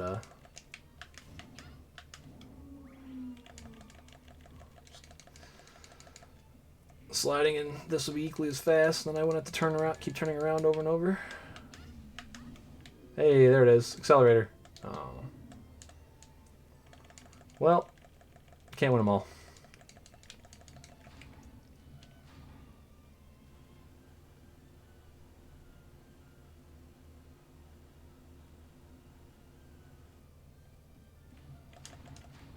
No, why? Don't ever try to slide or backdash when this elevator's up, because you'll just activate it with the down instead, and your day will be ruined.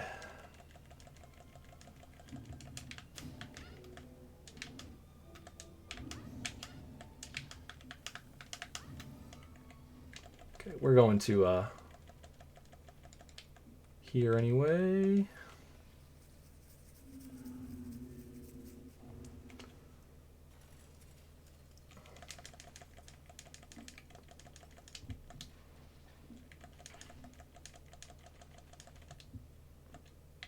Okay, so we've done Ordog.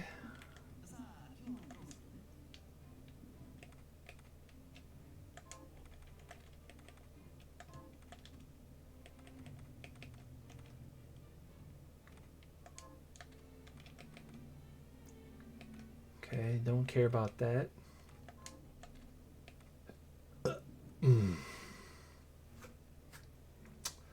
5 int is less than or equal to Diablo Cab, right?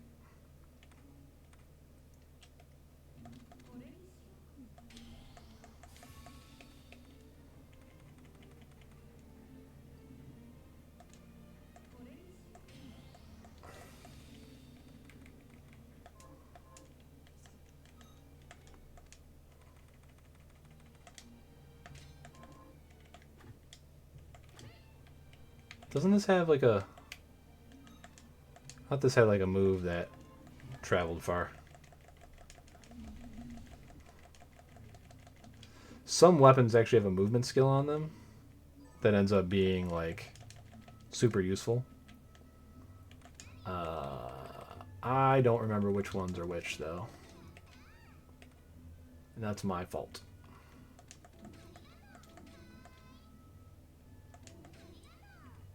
Yeah, that's 8 in intelligence.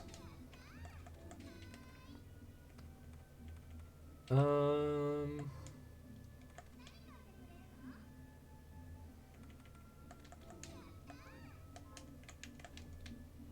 wait, hold on. Cell shards.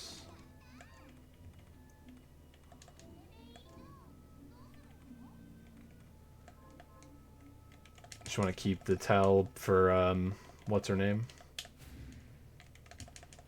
Dominique. She is weak to dark. Oh no, we don't need to. We have Void Ray. Well, I'm dumb. But that's fine because we'll have to go back. We'll waste on back even after Giebel at least. Does that count as using 3? I don't know. It does. Nice. Okay, bromide's in.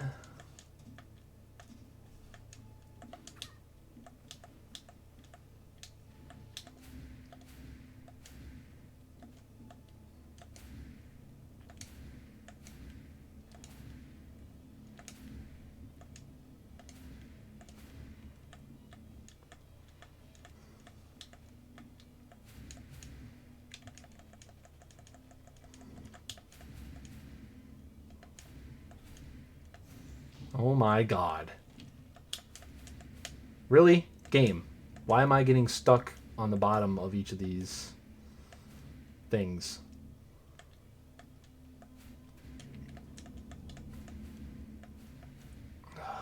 Look at, did you see me zip to the side? Oh my god.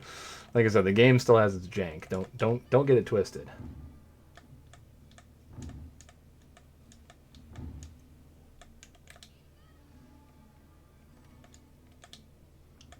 I'm not even sure what I could have got there for the head that would have been better than what I already have, but just to check it out of habit, I guess. I think this is a save room. Yeah.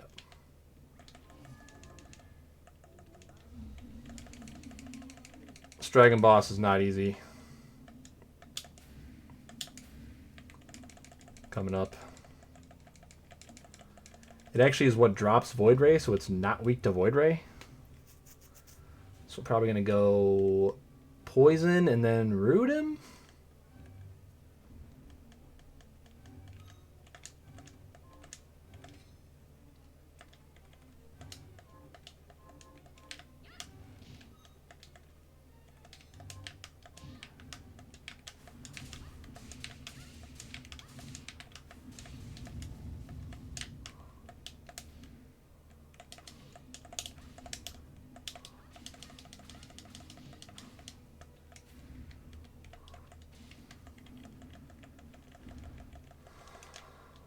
Okay, he can drop purple, but he very often does not in that one spot because he appears later in the game as a regular enemy. Ah, we don't have dimension shift, so I have to go down and around. Gonna check this broken wall here for MP or HP, please. Take it.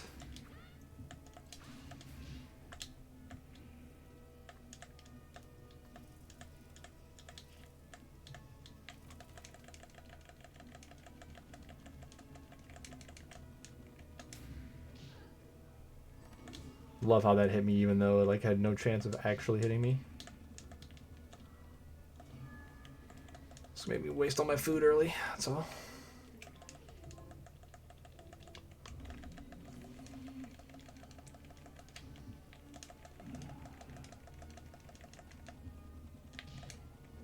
Damage boost, we'll take it.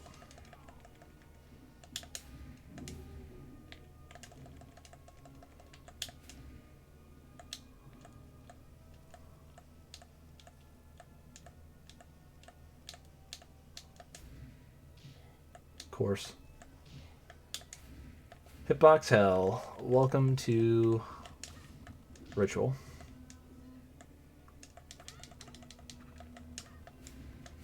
There was a broken wall there.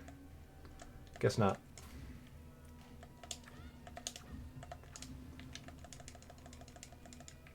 Eh? It's never Geebles, bro. It's never Geebles. It's never Geebles.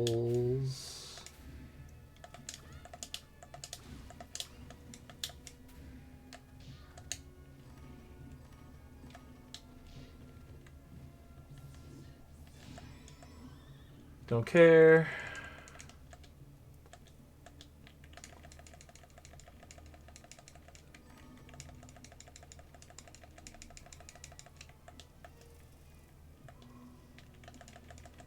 Okay, go here, save. And now you guys are going to get to see the 8-bit nightmare. It's optional area that's in the game. It's cool. It's also very hard. And the enemies in it are stupidly overpowered. But there is a purple that drops. So guess where we're going? To farm that shit.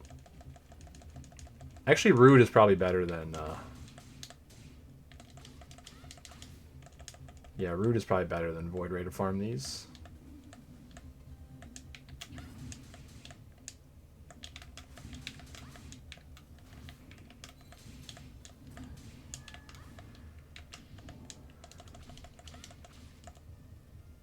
We're going to die farming this like 3 times probably.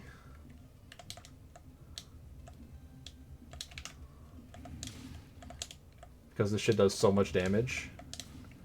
And I'm definitely not going to waste... Definitely not going to waste any items here.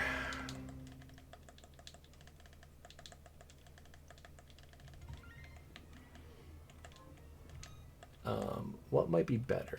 This might be better.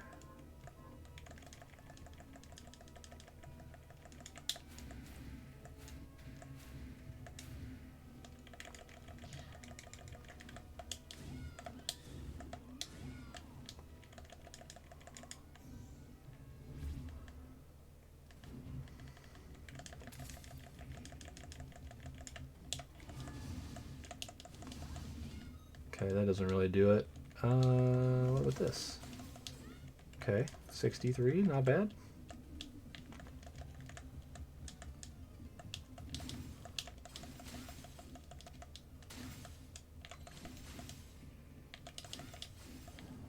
Ugh. Just do so much damage.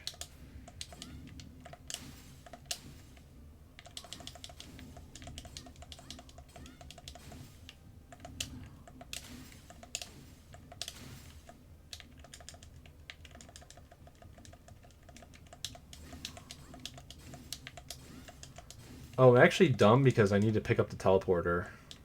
This is where I would use my waystone, actually. Alright, I'm not going to use any healing items. I'm just going to go. And die again, because I need to actually open the teleporter and then resave. Yeah.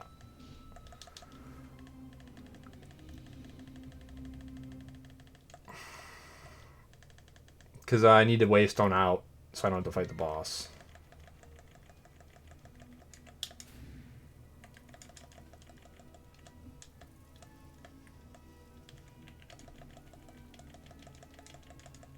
And then I can't get back here without teleporting back. See, these are all the little mistakes you'll make when you first start. You forget to do stuff like that.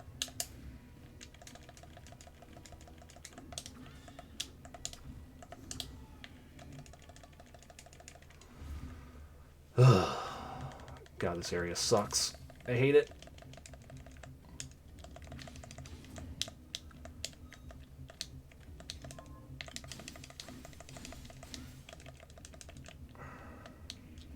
I think I'll save the roots for the double stacks. Yeah.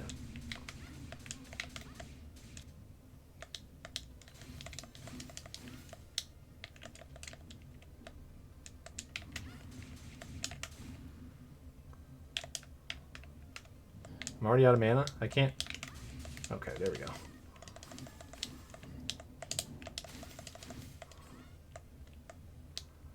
Jeez. Cool.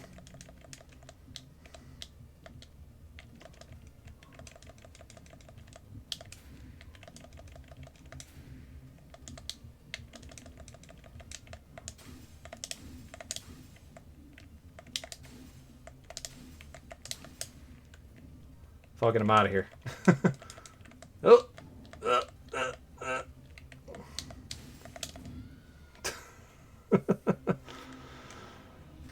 Alright, we can just give up on it and come back, I guess. I don't know. We don't really have the right stuff to farm that at the moment. Just move on.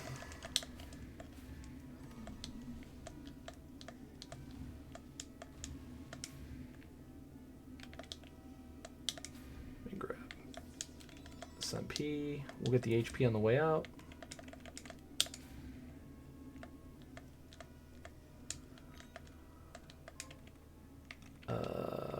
Need this and this.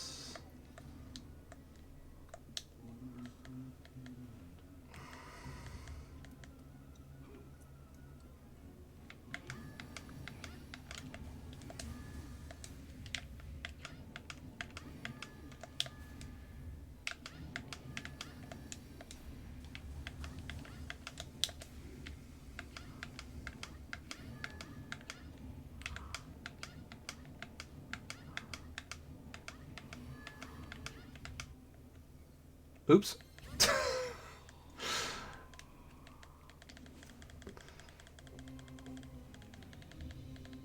Yep, so I did too much damage to him. You have to kill the red moon above him when...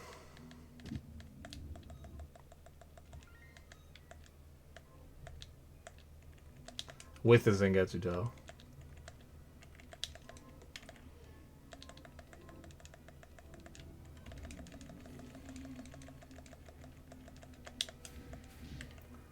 I might want to do Void Ray on the 8-bit farm, actually.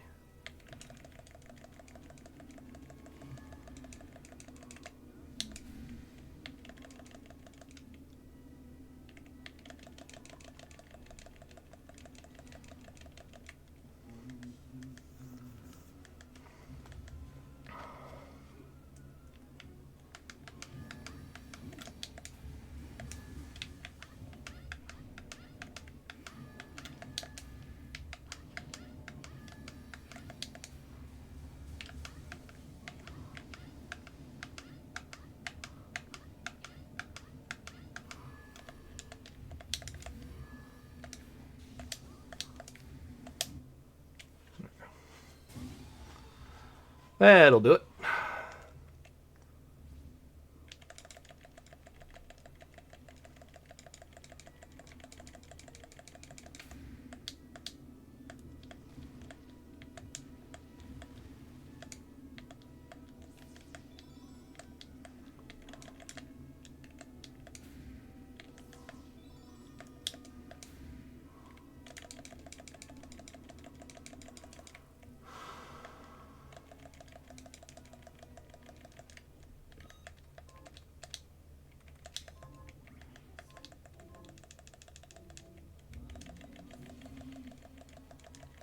Let's try one more time.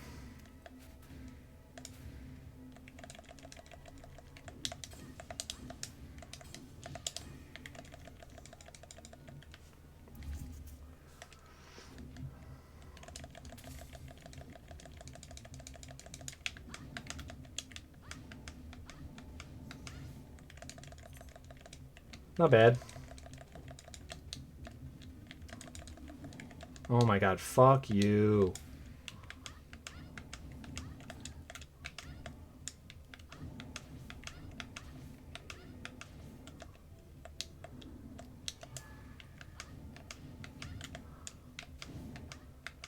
Yeah, this is better, obviously. Heyo. Not worth it, but we'll still waystone anyway. Oh, we picked up another waystone somewhere. Interesting. Did I finish any quests? No.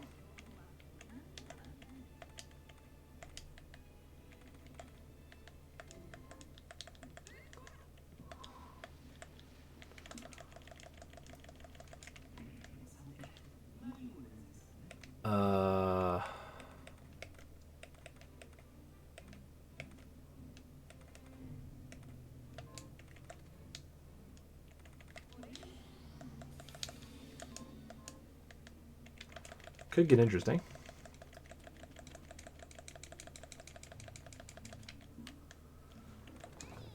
Is underground the better play, or is...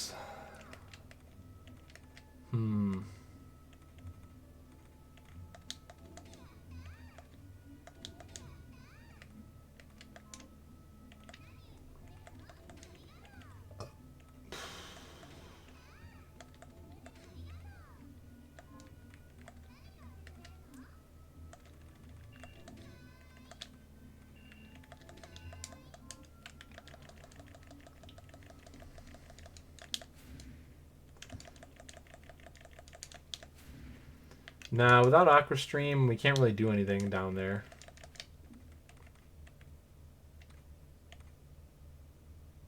Yeah, it's just go to...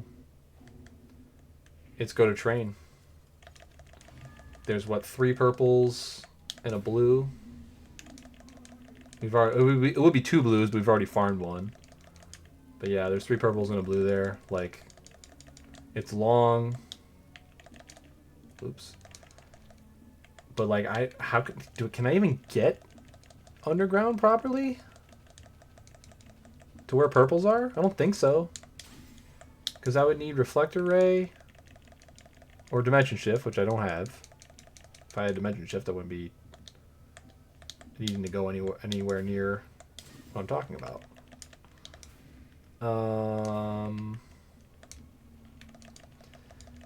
Yeah, you need Aqua Stream or Deep Sinker. We don't have either one. I guess that's another reason why I killed, what's her name? The boss in the library. Because if she drops Deep Sinker, then that changes where I can go, right? The only thing I could do is I could go all the way underground. I believe... No, I can't even get to D-Summit, can I?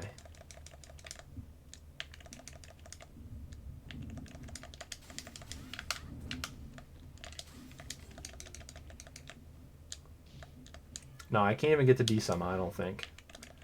Because I have to have Sinker, Stream, or Reflector Ray. Which I don't have any of, so... Yeah. So this is my only option, I think. Okay. Thanks, Sengetsu. Yeah, go ahead and please kill the mobs that I need to kill for my shards to drop. Thanks.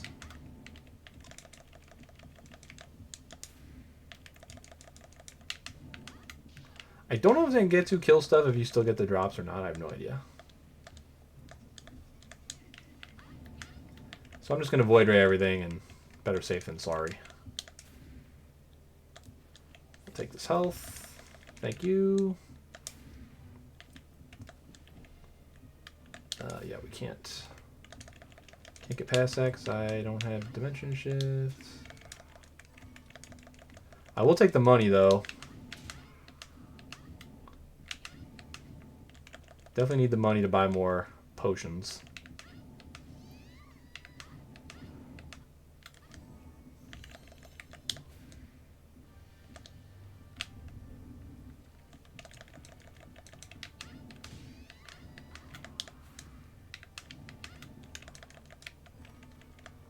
Cool. Can't wait to farm the assassin guy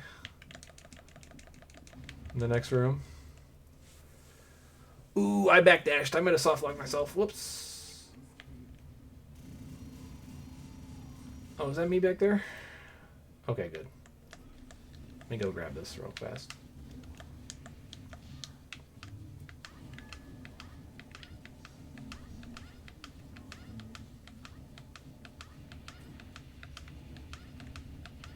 LOL.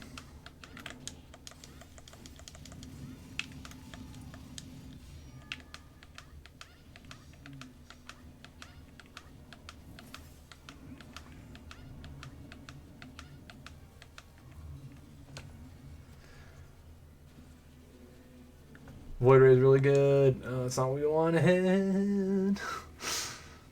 Could have just been Dimension Shift there and could have called it a day, but nope.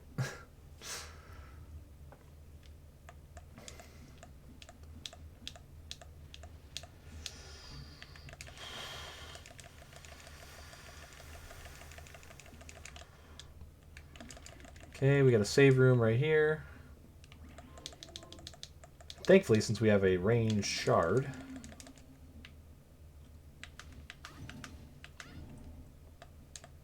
that's all we got to do to kill the assassin.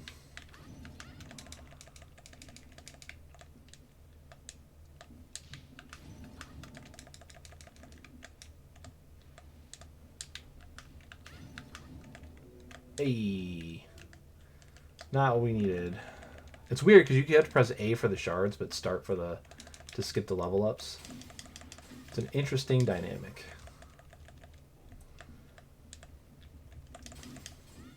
Could switch to the Valk sword here and do more damage per swing, but it doesn't really matter. We're really just looking to Void Ray everything. Underground Sorcery Lab.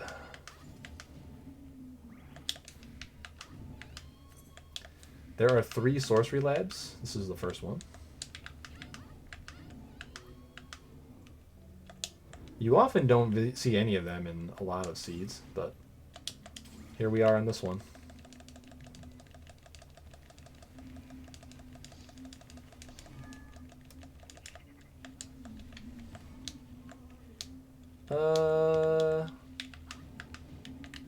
This is this room, right?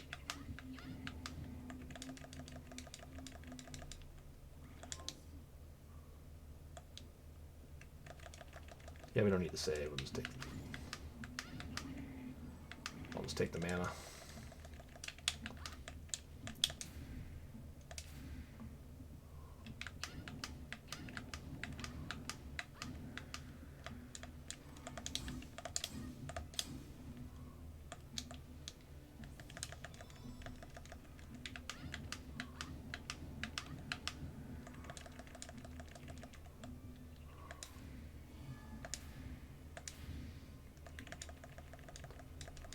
Boss room. This is the reflector ray guy. Should be pretty easy with what we have.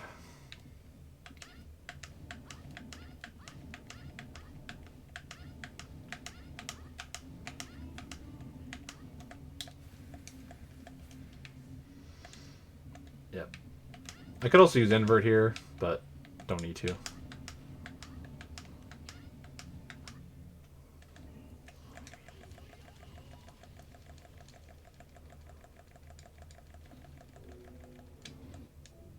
Dimension shift.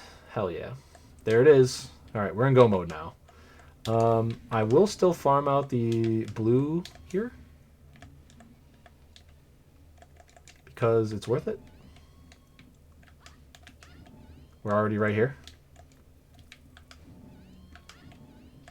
And it's these two. There's literally boom and boom.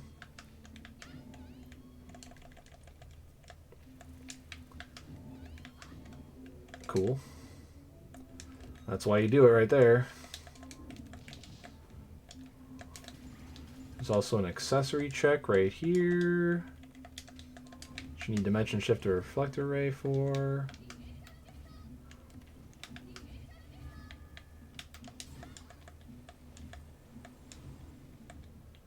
Go ahead and check that accessory as well. Damn. No Giebels. All right.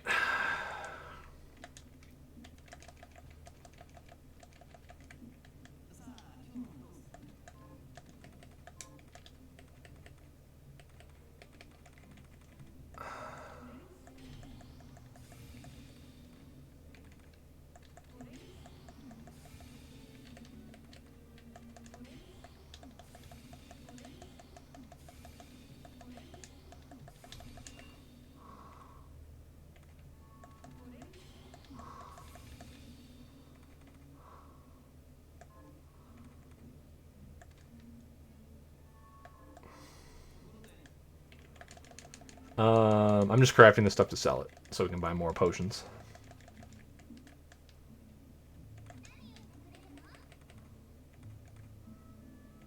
Don't need these, don't need this. Won't be using any of these anymore. Yeah, we'll keep the cap.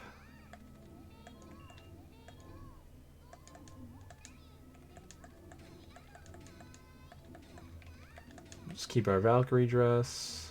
Don't have any...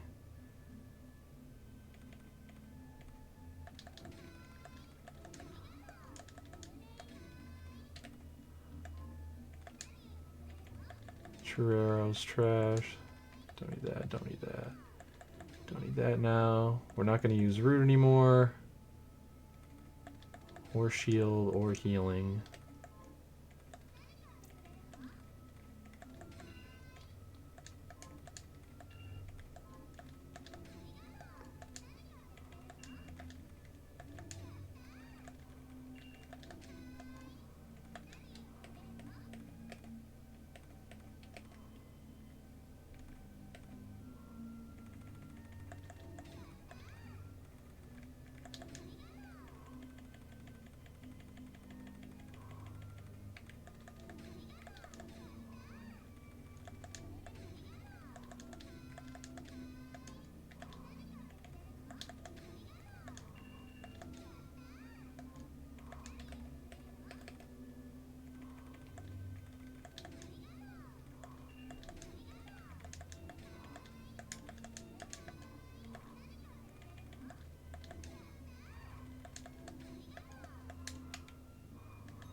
Okay, we have 4 fried fishes. That's amazing. All right.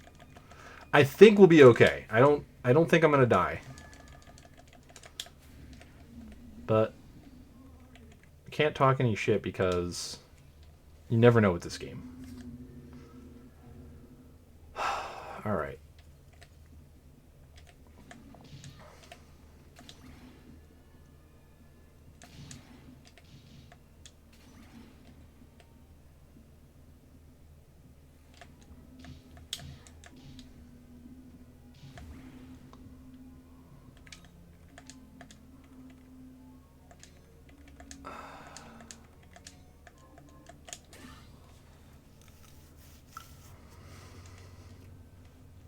There is another chance for Geebles, actually.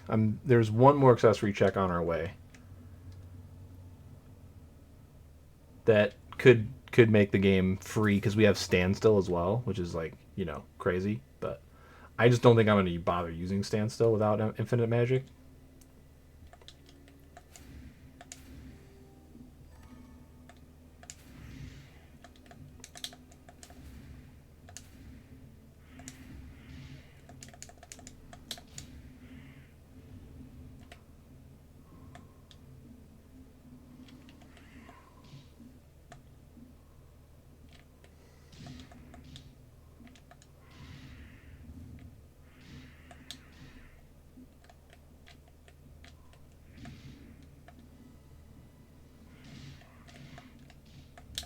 Oh, hold on.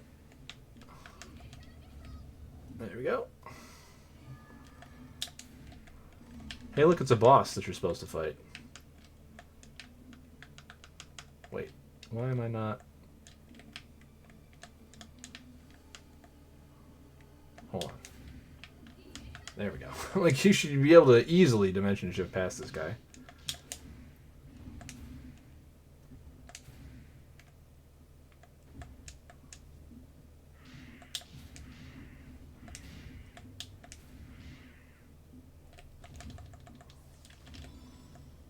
Nice. We'll take MP. MP HP is amazing. Oh. Don't want to burn any healing on my way there if I don't have to. Okay. That sucked, but whatever. That also sucked, but whatever. Hey, there's a health. Perfect. Okay, right here, there's an accessory. Not what we're looking for. Not the droids we were looking for, folks. Oh well. Just got to make do with what we have. It's fine. There's a save room right before the end here anyway. So this is the room here where you have to have dimension shift. As you can see, there's no way through. Even though you could reflect a ray through that, you can't reflect a ray through solid walls. So that's why dimension shift is required. And then the 2 red moons we cut was Zangetsuto. That's why Zangetsuto is required. Let's switch to this, I guess. No. Void ray for sure. Yeah. All right. See how bad I get wrecked by Dominique.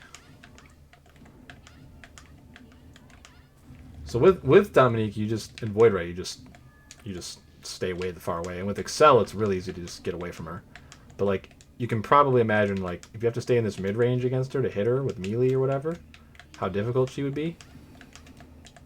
She's gonna also do like dive kicks and like she has this move where if she's close to you, she's absolutely wrecking you like that. If that would have hit me, I'd have like got hit in the wall for like a few hundred damage.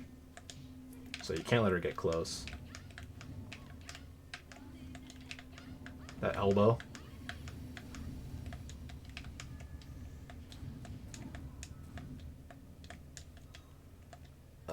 We need to eat a fish.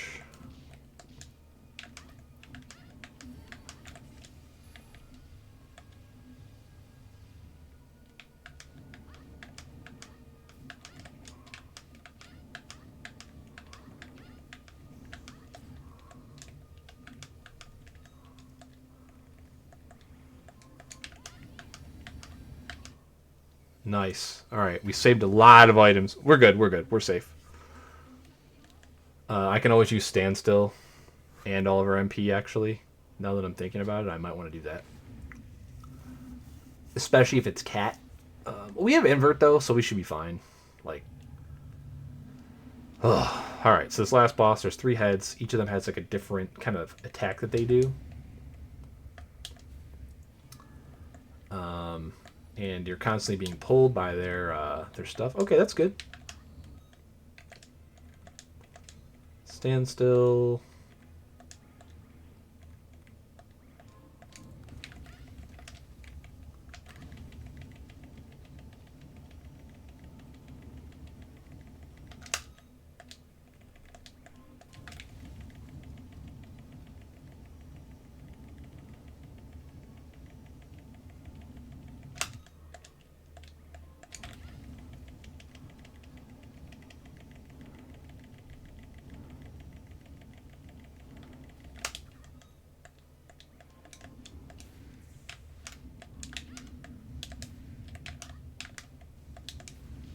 Oops.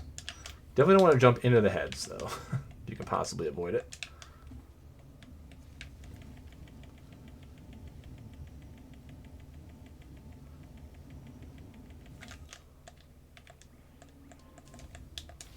Oops.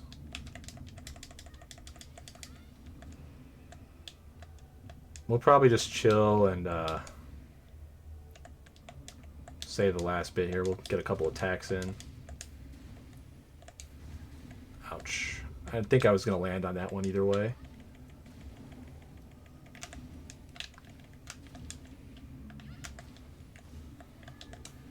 Cat, can you back off? Pork, fried egg, souffle.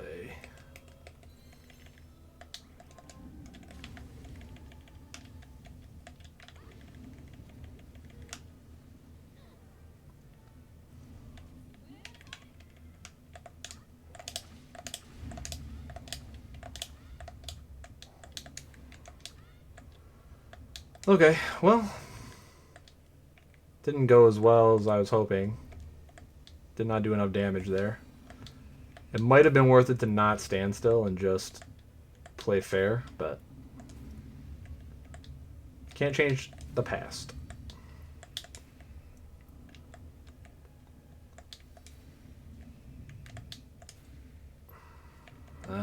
Kitty cat. Okay.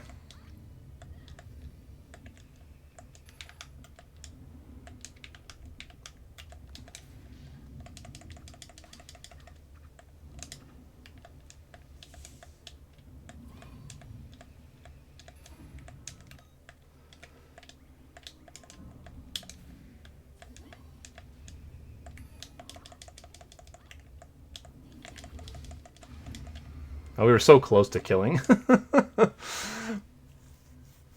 We were so close to killing with the standstill.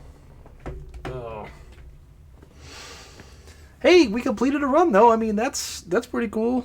I'm like 50-50 right now on not being able to finish, or like let me put that in a different way. I'm 50-50 right now on by the time I find Dimension Shift and Zangetsu, I'm not able to kill the last boss because I don't have enough good stuff to do it with because I'm not good at the game.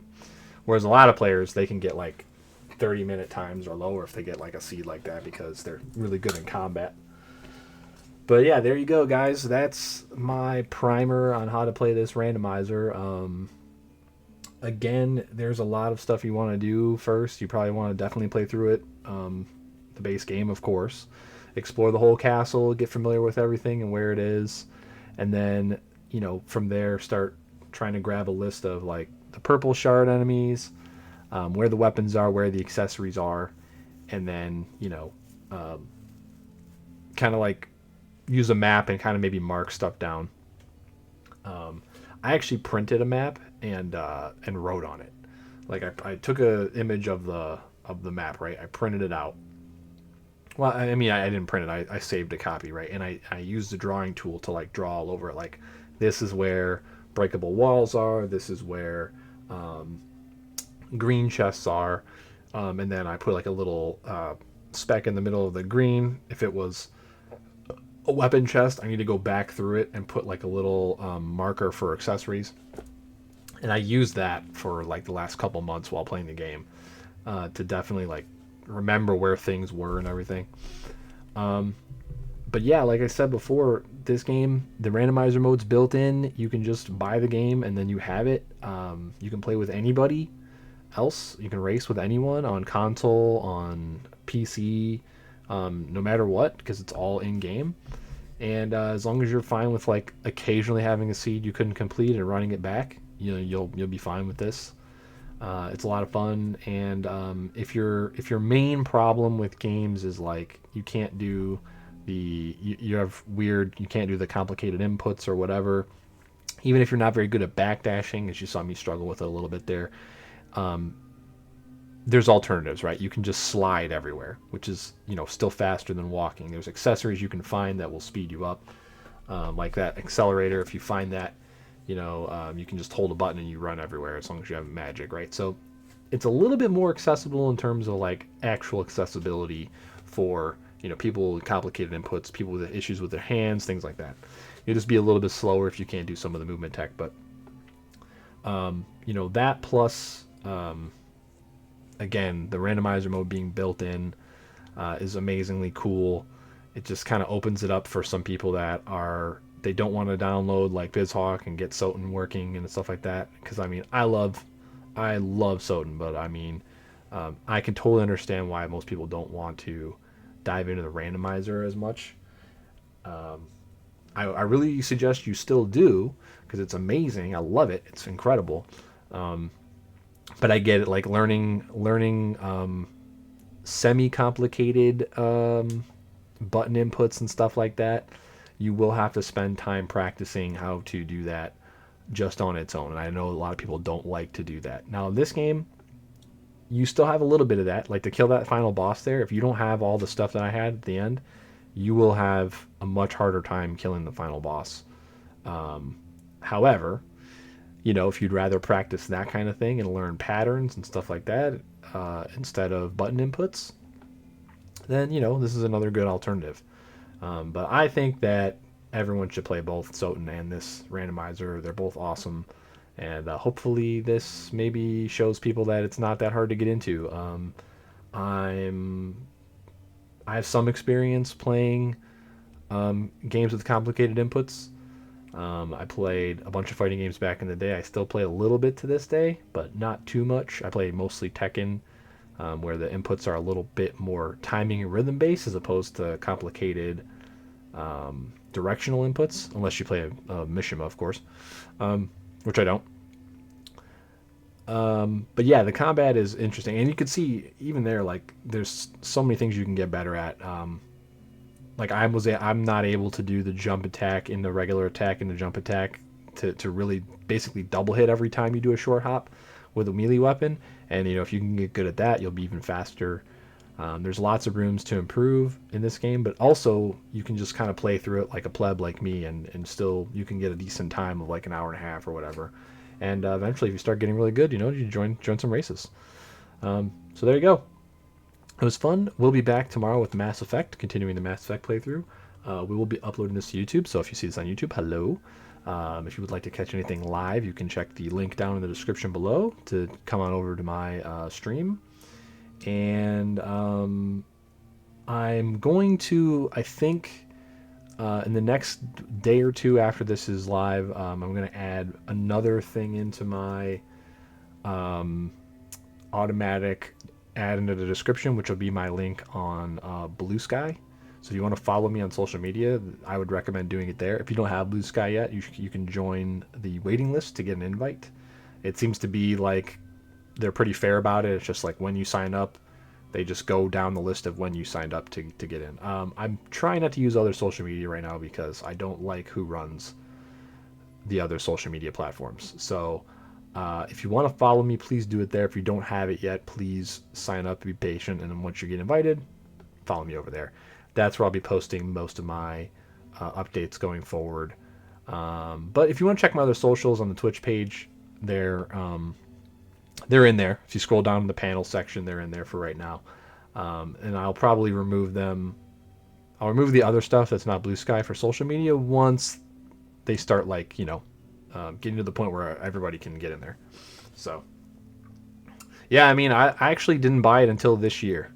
I did not buy this game until this year. So I've been watching it for a while. The community in it is awesome. I'm not good enough to race yet, but I hope that maybe by the end of the year I might be good enough. And yeah, I just want to get more people into it at the casual level for sure, and playing the randomizer because it's awesome. And I've said it a few times throughout this recording, it's like one of the only games where like there's a built-in randomizer, so it's in the game. You don't have to know anything about how to set up an emulator. You don't have to go to a website. You don't have to do anything. You can just set the settings. You can copy the number down, hand it to your friend, and if they're on a PS4 and you're on a PC, you can still race each other. That's a huge thing. I use whatever weapons are available because I play the randomizer mostly, but I think the Blue Rose is probably the best. That's probably what I would use. You usually don't get it in a randomizer unless you can craft it randomly. I really like the spear that petrifies people, though. You almost never find that in randomizer either, just because the way the weapon chests are shuffled with the settings we usually use, craftable stuff doesn't get mixed into the pool.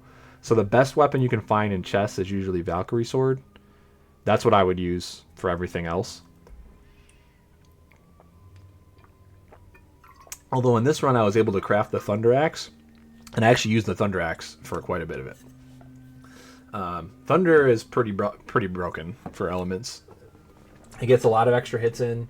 A couple things that are important are weak to it, and I think it hits more often than like fire and ice weapons do with the secondary damage. But yep, that was pretty good. I'm happy with that. An hour and a half is not too bad, and I was able to complete the run, which is like a big thing. Like again, I'm not in the position where I can finish every run yet, especially without like farming a bunch of stuff and like searching for Giebel's glasses and things like that. So heck yeah, I would normally jump into something else at this point, But it is Evo weekend, and I want to watch Street Fighter 6 finals, so I'm gonna go do that. We're gonna get this uploaded to YouTube. Thanks for watching on YouTube if you watched it on YouTube. And like I said, I'll be back tomorrow with Mass Effect. Same time, same place. Take care, everybody. Have a good one.